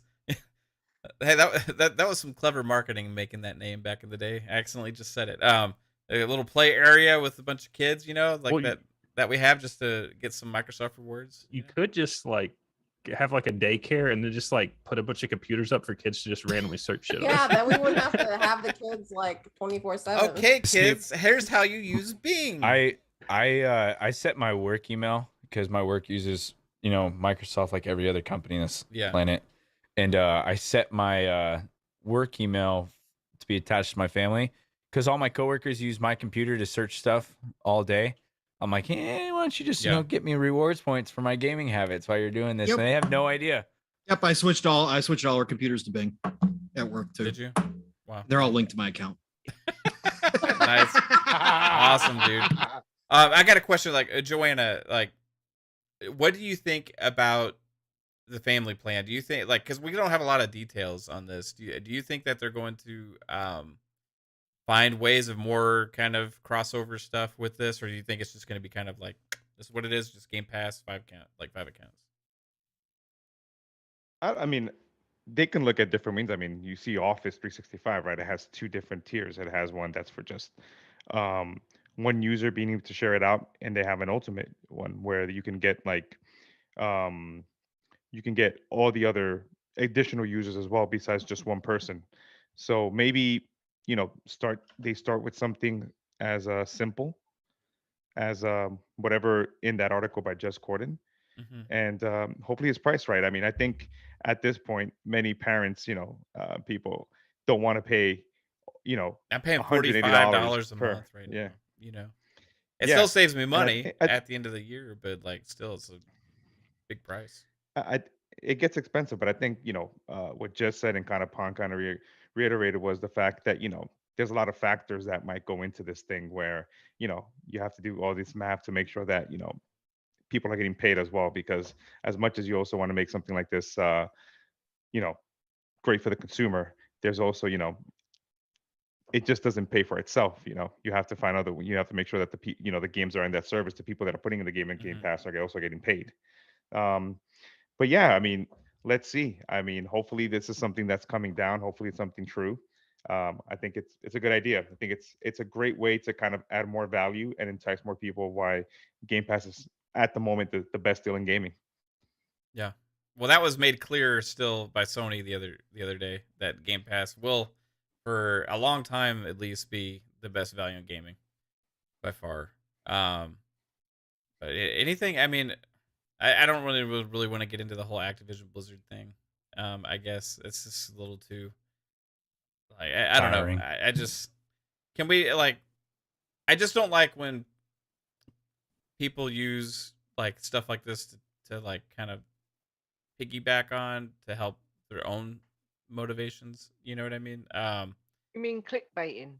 No, okay, so like Political gain. political gain based off of yeah. something like, cause some of the stuff that was said is about like, you know, Activision Blizzard's workplace and how it would be bad for them to be acquired by Microsoft. But at the same point, like yeah. Microsoft has been one of the best workplace year after year. And how does it make sense for those employees not to be incorporated into a better environment? Right. Yep. Mm-hmm. I don't know. The clown world. I just don't get Did it. did it get rated #1 as the best? Is that what that Yeah. was? The I best think just place? recently. I mean, and it's kind Yeah. of surprising, you know. The Kotaku article on Undead, you know, Labs comes out right before all this other stuff. You know, I understand that there's like issues at Undead and they shouldn't be overlooked or whatever. But at the same point, you know, like there's been a lot of digging going on for a lot of companies, PlayStation companies, Xbox companies, third-party companies and stuff, and some of it rightfully so. But it just seems like sometimes timing is interesting that when it comes to some of this stuff, right? It's grandstanding. That's all it is. We expected it. Mav, go watch Hogue Law on his video today that he put out. He explains it, how flimsy this is. And what I will say is, for the 3 or 4 senators being vocal in their way, there's at least a dozen behind the scenes telling the FTC to go ahead and push this through, because there's millions of dollars on the line for a lot of people. Right? And not just all the employees too. It's like it's garbage, and and what they're talking about, as Hogue explains, has nothing to do with the laws, right? Yeah. The employees are not considered in mergers and acquisitions when it comes to the law as it is written. That would take a change. It is about the consumers. So whether you think that's right or wrong, it really doesn't matter. According to the letter of the law and how the courts decide on these things, if it were to go to court, that has nothing to do with anything. They're using it for political grandstanding. We expected it, talked about it when it first was announced that this was going to happen. Like you said, there are people who use it to their political gain to make themselves look good. But at the end of the day, it's not going to have any real impact on the decision process, because the law is written as the law is right now. It's just almost like just talking to their base in a way, just to help get them more votes in the future. Just like, look, I said to say this that about we this. did it. We spoke out. We spoke out is all it is, a checkbox. We spoke out against this. That's it. Yep. Interesting. I want to get to the super chat from Crazy Lui Gaming. Crazy Lui, shout out to you. We got one of your co-hosts over here, Mr. Joanna Dark, on the channel today. Shout out to you, dude. It says, family, great show. Love you guys. Thank you for the $10 super chat, Louis. And we, like I said, we were not discussing anything about you before we went live today. Not at all. Oh, that did never, not happen. no, of course not. I was. You should have seen how Lupa was talking about you. We had to hold her back. No. We were only talking about, like, you know, little Louis. We're gonna team up. Louis was talking about me we're like gonna that. team in up. chat. Oh, little Kinda weird. Louis. Is that what you just said? Little Louis, yeah. No. Shout out to the chat, everybody. It's a fun show tonight. We're getting close to our mark. And anything else super relevant anybody wants to chime in on that we may have missed this week? Anything? Any big gaming news or? I mean, Capcom's paying their developers more money since they've reported 30% raise. What about the GTA Which means that they were sub? underpaying them before. Shocking. Yeah. What about the GTA subsystem? Oh, Pay for your dollar. That's something Kate is going to want to get on top of ASAP. Yeah, I was going to tell you I need that. I knew it. Oh my gosh. Could they include that in Game Pass Ultimate, please? Give us the Don't free think so. shark cards, You know, loads of new cars, loads of money to buy places up, and from what I read yesterday, it's pretty for $5.99. I think you get. It's only $5.99 a month. Yeah, and you get. Oh, I'm getting it tonight. 500,000, whatever the money is in the game. Yeah. I've forgotten. She's been addicted to GTA 5 online. I know. No, She's the God. only person I know who's bought it about 10 times just because I was Yeah. playing No, that on the I Xbox didn't buy it. 360. Mav did. Yes, you did. You know what sucks is that this update came out and I thought, I'll play it. And I went and looked my Xbox and I thought there was something wrong. Couldn't find it in my library. I was like, I know I own this game. I've bought it God knows how many times. And I realized it was one of the last games I bought physical back in 2013. And God knows where the hell that is. Wow. Only other thing Yeah, I can think of is NetEase bought Quantic Dream, but Supposedly, yeah, that's Yeah. happening. Which Oh, we knew really? that they were out there shopping themselves. Yeah, That's a happened. David It Cage hasn't been. studio, right? Yes, Crazy yes, it hasn't been movies. officially announced or anything, but that's the word on the I street. think it is was like that- $100 million or something. But Yeah, something like that. So, but They, we knew that they're was making happening. that Star Wars game. yeah. Correct, Yep. and they're having problems hiring people and everything else. So it was coming. They were looking for funding for sure. What about this rumor about From Software? Is this just No. bogus? Yeah, It's bogus. totally Yeah, that BS. was just April It's totally Fools. BS. Right. Totally It started BS. like 2 days ago. Microsoft acquired the world. There The we go. better rumor is Konami. I can see that happening. Oh my God. I would love that. Yeah, I can see that happening, or at least the IPs finally being sold off, and I could definitely see Sony doing that. It would be a great get for them, and I actually wouldn't be unhappy just because Konami's not doing anything with them. So somebody's got to get them, right? So, Yep. might as well. There's also Lui- been this like Kojima like cookie crumble trail kind of forming on Abandoned? Twitter a little bit. No, Not with just he- abandoned with like them moving studios. like his office, he took a picture of and all this stuff. And Yeah, they're moving studios, and nobody knows for sure. I haven't seen as of yet where. So it'll be interesting where that move goes to and what their new studio looks like. I'm sure we'll probably see that next week. But yeah, that did happen. Louis brought up the fact that we did get Dark Tide release, Warhammer Dark Tide, Yeah. Yeah. 40,000 release date coming September. So another fall 13. 13th. Yep, another great fall release. So the fall is getting stacked once again. yeah, it's gonna be But crazy this fall. The second half of this year is just going to be nuts. Oh, and probably other bigger news. E3 is officially canceled. Oh yeah, that was a thing. Yeah. And, Yeah. Jeff Keighley was all over it. God Oh. love that Oh, man. yeah, he the did. guy Wow. capitalizes. Pong 3. We need P3. With the wink Pong 3. face. Yeah, with the winky face, and they released the Summerfest right away. The announcement. Oh, he's all over that shit. So Wow. I don't know what his deal is. I wonder if behind the scenes there was some bad blood when he left E3. Probably. Because man, he revels in this nonstop. Again, love or hate the guy is a businessman through and through, and he capitalizes, and he's capitalizing yet again. It'll be interesting to see if Microsoft is teaming up with him or if they're doing their own thing. That will be something to see. Yeah, So there's Oh. something. I just about hope we that. don't Tim get- Dog. Yeah, Tim Dog tweeted something about stay tuned for an announcement made about what they're doing. Things, Yeah. they're ready. It's just things now got shifted. Is Xbox gonna go with Awful. Keighley? Or are they gonna do their own thing? right, do their that's own that's thing. the biggest question. That's what we're waiting on. Yeah, I that's the wish they biggest would thing. hurry up and 'cause- announce a date so I can take off because I always take off for E3. But Yeah, I know, right? And the word on the street was that Microsoft was contacting partners to get things lined up, which means they could have been doing their own thing because obviously EA, they're going to have Ubisoft, right? But I'm saying teaming with them Oh, so yeah. EA can show some stuff at like if Xbox is doing like their own thing. Partner with EA, Ubisoft has obviously gotten closer with Microsoft as well, so they could be teaming up with them as well with all their games that they got to show off. So who knows? But it will be interesting to see if they do align with Keighley and just go that route. I wonder if there'll be kind of Activision Blizzard presence with Xbox's E3 this year. If that's if the deal will be close to being done or like. We'll have to wait and see. I still think closer to the end of the year. Yeah. Game awards for sure if they get it done. Yeah. If it doesn't have any hangups. Because Call of Duty like is usually announced around E3 or shortly after. You know what I mean? So Yeah, and that Usually one is still announced underneath the in, like, marketing rights May, for Sony, but, though, yeah. right? but they've been This is the pushing the last one. announcements back.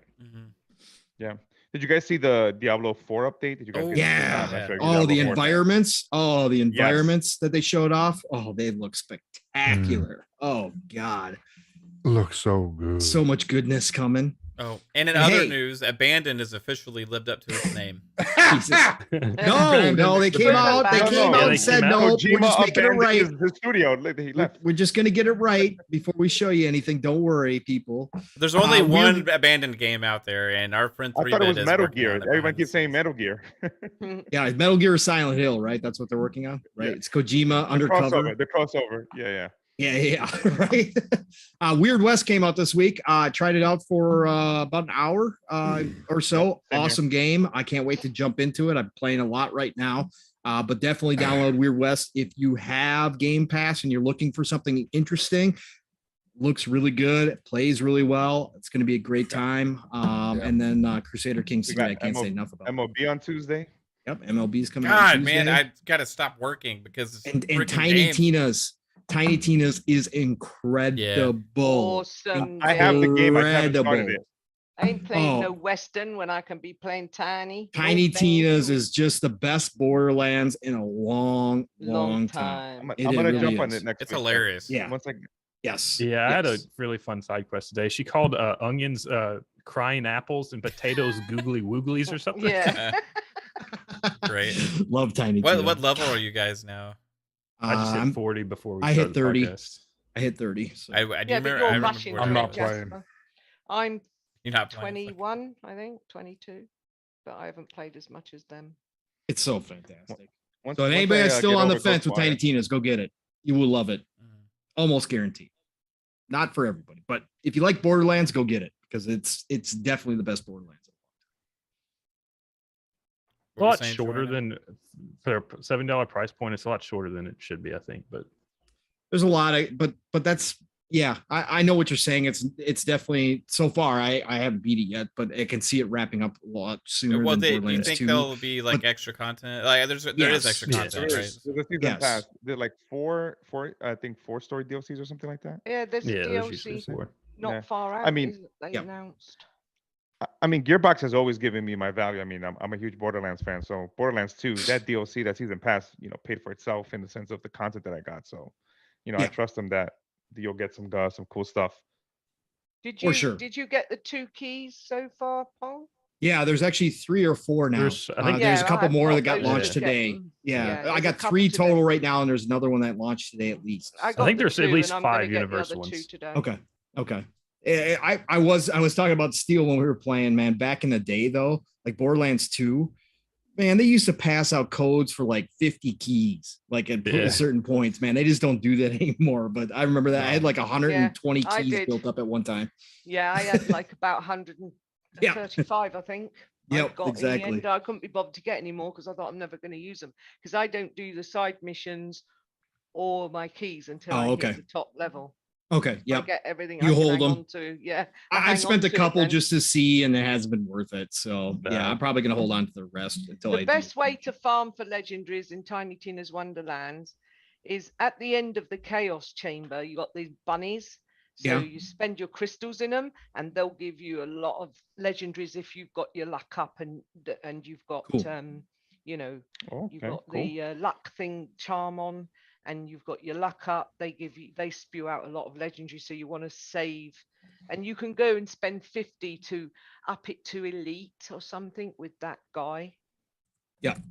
And yeah, you can do a lot of things, and then when you get to the end, you can spend like your 250 crystals, or and use them all up because they don't carry over.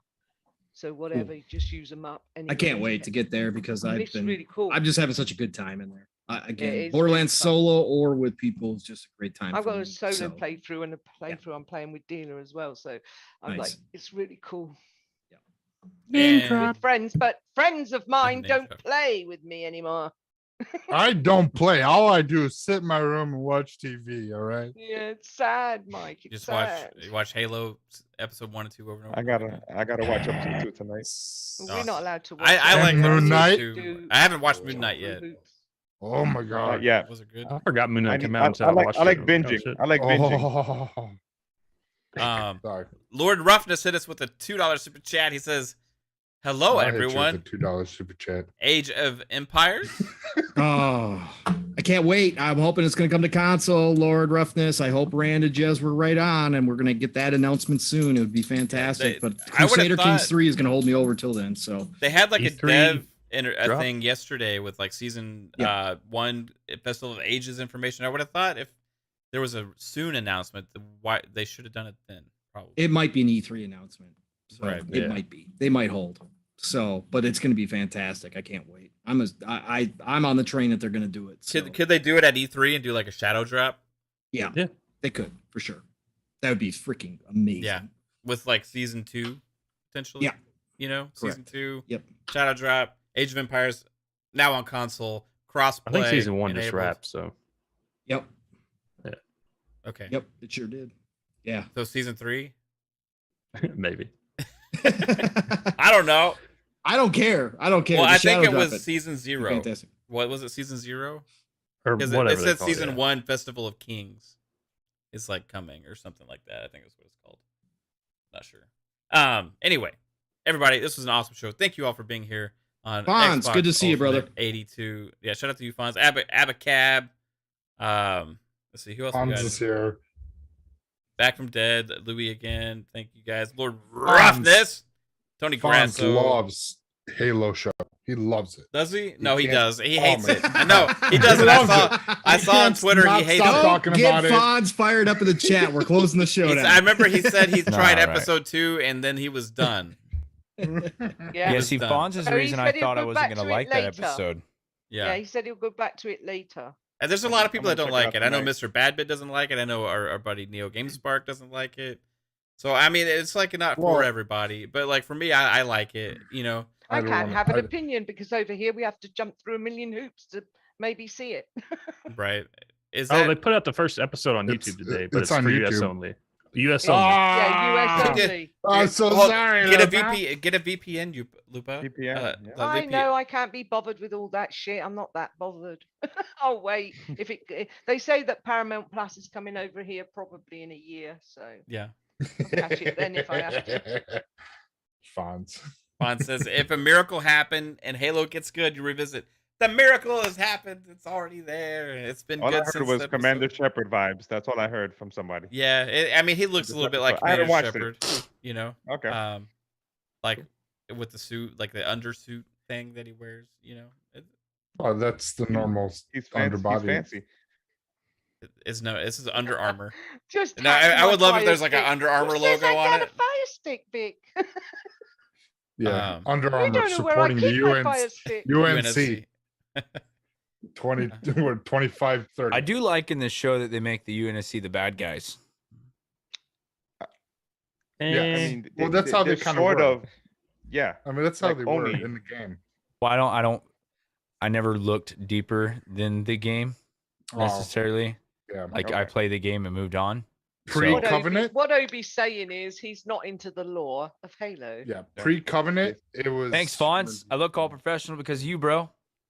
I had a kind of a fear over the first episode. I thought it was gonna be like kind of like a Baby Yoda thing with that like Quan chick, but No, I just No, she's he's gonna be like, yeah, no. They just carry like- her around the entire Yeah. season. You know, I was thinking more of a Geralt and Siri type thing. Starting to be what it kind of looks like, but Well, we're gonna see. I can't say nothing because people haven't seen it. so- yeah, Is KhAos in this episode? yeah, he had some Yeah. cameos. Yeah, not a Okay, lot, but okay. he was there. He had some Yeah. speaking parts. He's currently renegotiating his contract as we Yeah. speak, so might see him less and less until that gets worked out. But man, that dude I'm waiting- just does look so much like KhAos. It's absolutely insane. Kate said it like right away. Like I don't even know if she was familiar with the stuff that had been going around on Twitter. And she was like, is that KhAos? Like I was like, yeah, it's our buddy KhAos. He's like he's leaving podcasting and gonna start doing TV shows now. Boxenberger's the Master Chief, apparently, to Crazy Lou. Yeah. So I've seen some people say him, and then some people say somebody Special else. Nick. Yeah, Special Nick. Yeah. Yeah. He's tall though, man. Pablo Schreiber is tall, dude. Because we're walking around in those scenes. 6'8". I don't know when he's walking around those scenes and like you see like regular height people walking next to him. You know, it's like, oh, okay, That's a good. Honestly says I KhAos mean, Santi was that- the best part of Halo. Yeah. He's really cute. That Pablo guy. That means you think. Oh, okay. Never mind. Pablo. Yeah. I thought you were talking about Captain Keys. And welcome everybody to Fun Pop Ultimate as I we wish roll Ma- right in. Yeah, wish well, we Megan didn't have Fox- Fun Pop, right? We we didn't have didn't get Fun this out last time. We need a release. I wish Megan Fox was in this Halo Pause. show, Oh man. my god. As a what? As Hey. a brute? Hey, hey, did you watch the end of? Oh yeah, did you see the end of? Oh, you haven't seen season episode 2 yet. Oh, I know Yeah, what you're watch talking that, yeah. about. I have not. You're talking Watch about that the. ending. You're talking about the worm Oh, the lady. ending? Yeah. Werthers are amazing Yeah. fonts. Yeah. I really don't find her that Were those attractive when you're talking caramels? about the Covenant. I don't lady. care. I don't told care. I bought this mic from him. I told him it smelled It's like all old wet. people when I unboxed it. Pink and wet. Oh my god. Okay. All right, Everybody. and on that note, Thanks for tuning in to Xbox Ultimate Hey, Podcast. no one knows what I'm talking about. You are into that tentacle stuff, so it makes sense that you're attracted to the worm lady. I'll say that. Exactly. All right, so thank you. Where's she gonna put all those hunters? Like, Oh. I don't know where she's. Wait, are you really into that? Oh yeah, I watch that shit. I was watching that shit with my ex all the time. DM me some of them links. Oh my Alright, god, I'm fucking with. Please don't. it's the Kraken. Oh boy. I'm sorry. All right, everybody. Everybody, thanks for Oh. tuning in. I want to thank our special guests, both of them, starting with a first time guest. We'll see if he comes back after this.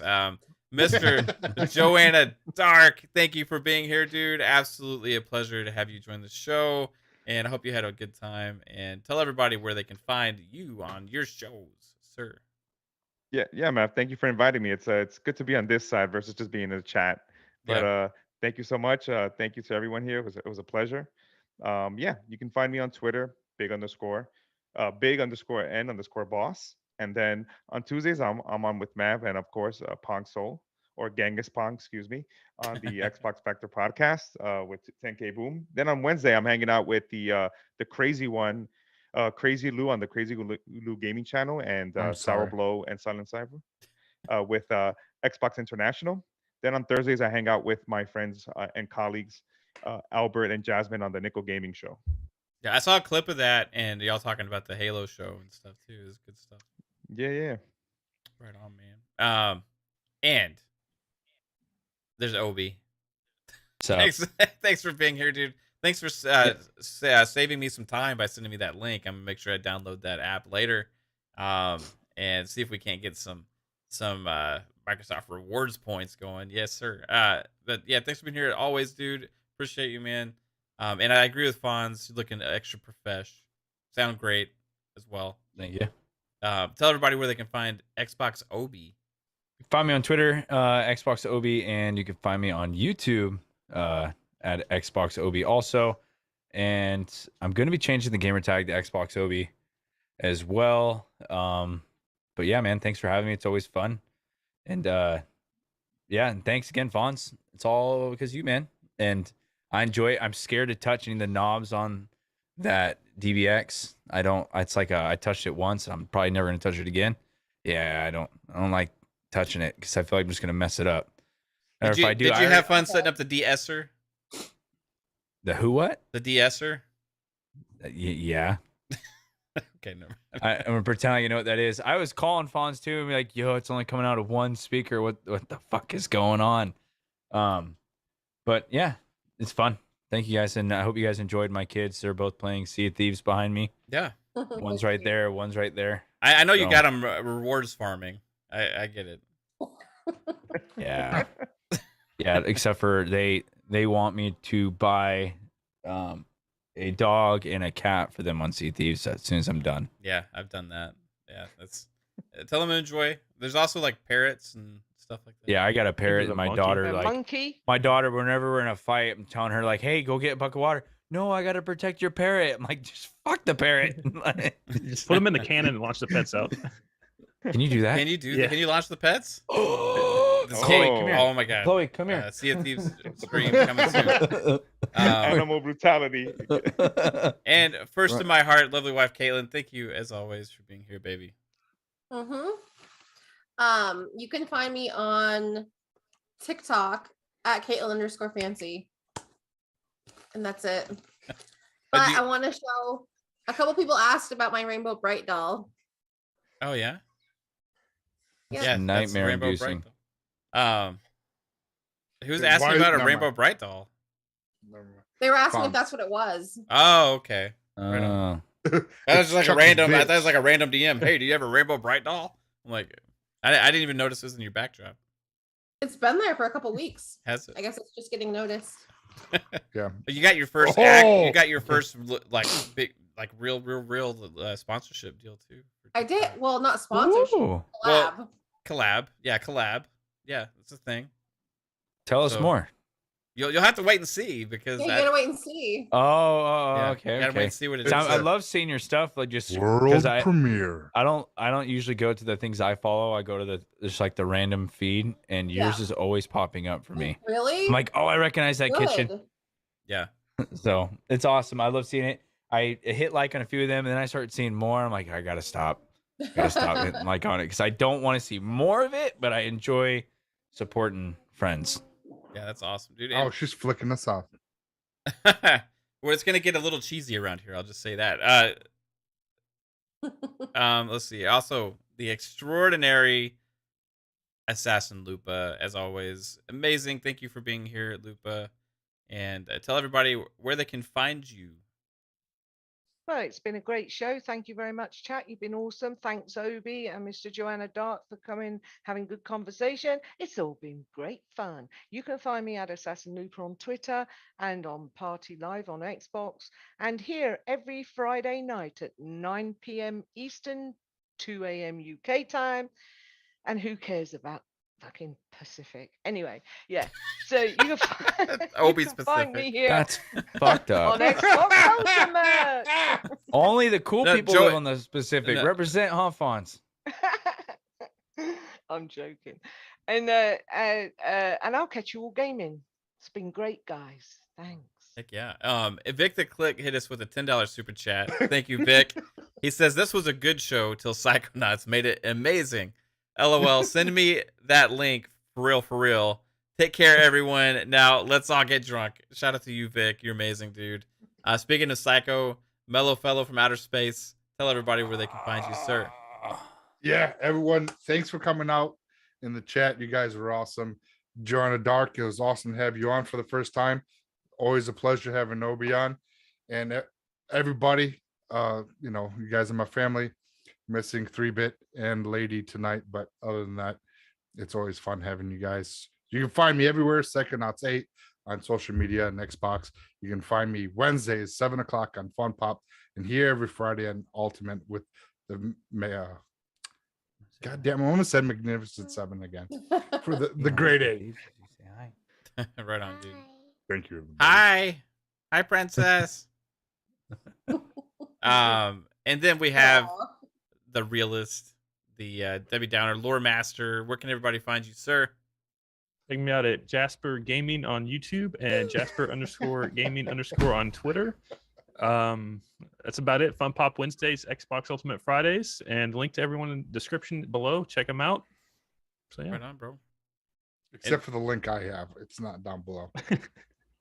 Oh, Oh. oh my god. Pong Soul, the encyclopedia of gaming dating back to the very first game ever created. No, Dude. he's Genghis Pong. Genghis Pong. Genghis Pong. Genghis Pong. Genghis Dong. All Genghis- right. Need my I was- appropriate I- title Genghis used here. Dong. Thank you. I keep wanting to say Genghis dong also. Gong. Absolutely Genghis Dong. love having you with us every week, Pong. I love being able to talk games with you, even if we have slightly different points of view on some topics. Which maybe this. It's okay. week You're we- wrong. So it's not a Louis problem. just stole No, your we're not. outro in the chat. No. I said Louis just stole his outro in the chat. Yeah, Louis got Yeah, my he whole outro Nice. down at this point. Yeah. Awesome. No, I missed you last night, brother. Yeah, dude. Again, sorry, real life. Hey. It sucks. So it is I what took it is. advantage of it. And I Um, just worked Wait. extra too, so It ended up being fine. Before you start, Pong, I'm gonna see if I could hold my breath for your entire outro. Okay. All right, no problem. Go for it. So anyways, fantastic evening tonight with you family. Of course, I love being here again without having a show last night. It's extra special always to get together with Mav and everybody here. So thank you all. Loved all your opinions. Mr. Joanna Dark, Obi, appreciate you for stopping in and spending your evening on Xbox Ultimate. Amazing to see you both, gentlemen. You know how much I appreciate and respect both of you. Chat, you guys are absolutely insane. Great to see every single one of your faces in there. As always, thank you for coming out and supporting us. Love you and respect you for that. Look, tomorrow morning, buckle up, set your alarms. That's right. Living Split Screen is back. My brother from another Steel and I will be. You couldn't do it, could you, Obi? No, you're not. Gotta work on those lungs, man. We're going to be coming at you live, raw, and uncut tomorrow morning. That's right. Living Split Screen. 3+ hours. Get ready. 10 a.m. Eastern, 9 o'clock Central Time, 3 p.m. UK time. Please tell a friend, share my post out, whatever you got to do. Again, that's the business side of things, but we're trying to get through to mission 1K this year. So please do so. Living Split Screen tomorrow morning. Then tomorrow night, the Shop Podcast, PTK Blam's channel, Fuzzy Belvedere, myself. And who do we have on? I believe we have on Mr. Halo himself, KhAos tomorrow night on the Captain Shop Keys Podcast. making a presence. That's right. So join us and you get to see somebody famous. But anyways, tomorrow night, 9 p.m. Eastern, 8 o'clock Central Time, the Shop Podcast, PTK Blam's channel. Tuesday next week, I will be back for Xbox Factor podcast. So please join us there. Join there anyways, because of course you get the best of the best with Mr. Boomstick and Double Barrel Game at 12 p.m. Eastern, 11 o'clock Central Time. That's right. Mav will be there if he can be. We got Boxing Burger. We got Mr. Joanna Dark as well. BJ, myself. It's a great time. All the good things green on Tuesdays, 12 p.m. Eastern, 11 o'clock Central Time, p.m. in the p.m.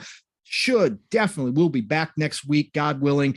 So join myself and Mav next Thursday, 7 p.m. Eastern, 6 o'clock Central Time, right here. Fun Speculation Channel, p.m. in the p.m.